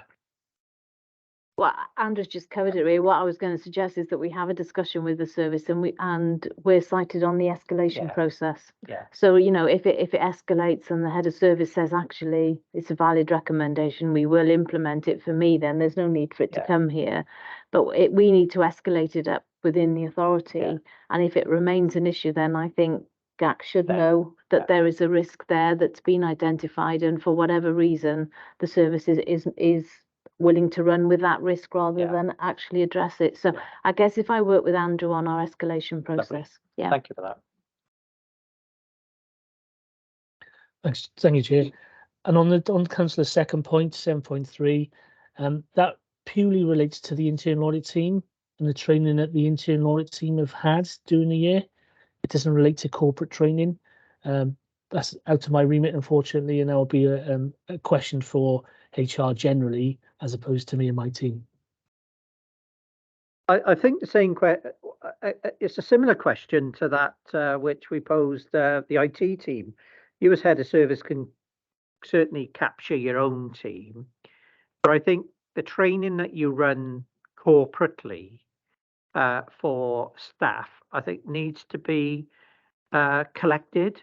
And, you know, it's the same with finance and that, you know, if you're running some mandatory training, which people need to be made aware of, I think we do need some data now and again to come back to say, actually, 99% of the team have completed the training, you know, that's okay. Some issues you may have sort of where only 5% of the team have completed it. And then a question I'd be asking is, well, actually, why aren't people undertaking that mandatory training? So maybe it is a question for HR at some stage. I would suggest there's probably some key training modules which are relevant for GAC to look at and to be reassured of, and that may well be around fraud, it may well be around cybersecurity, number of those. If we can pin down what those are, I'm sure HR could tell us what the kind of completion rates are on those particular modules, and we could certainly report those back here. Yeah, thank you for that, Caris. Councillor Hughes. Thank you, Chair. Yeah, I appreciate that the audits are planned, you know, in advance very, very carefully, and priorities have to be taken into account. But Andrew also mentioned that there are referrals and issues which the fraud agencies might arise, which sort of seems to indicate that there's quite a bit of reactive work as well. I'd be interested just to have an idea of the amount of cases of this nature which are reactive, and how the service responds to that in terms of being able to fulfill the plan as well, which is alongside. Andrew? Yes, thank you, Councillor. We do build an element of time into our audit plan for that, for those referrals. I think in the report itself, we've had 2 referrals in the year, and then we work with the fraud officer in Bridgend to work our way through that. We do try and deal with reactive work and take into account allowing a contingent number of days in our audit plan. But it depends. Sometimes we may have to take some planned work out of the workload to accommodate some of that. We will assess the risk at that particular time and the resources we have at that particular time. But Joan, I don't know if you wanted to add anything to that.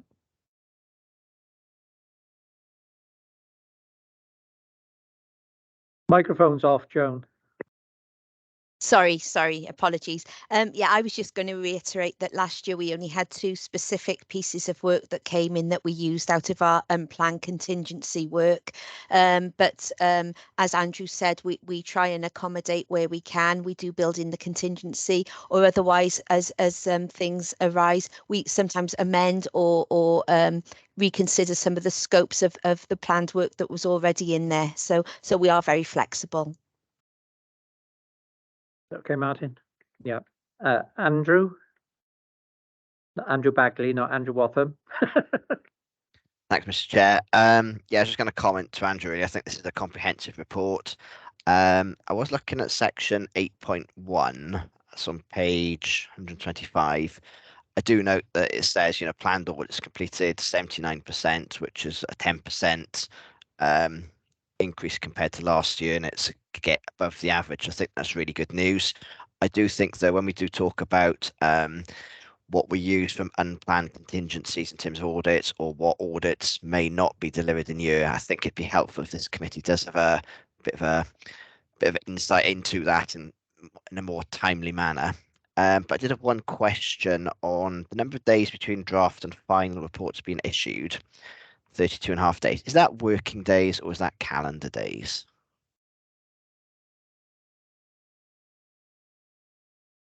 before Joan jumps in. That is, it's an interesting stat really, because we issue the draft report and give managers an opportunity to comment on it and provide their comment in our action plan. And then they get back to us and then we issue a final report. So that's the time lag in terms of that process. I'm afraid I'm going to have to refer to Joan to give you the specific response to that. Joan, Mike? I should get used to doing this. Sorry, apologies.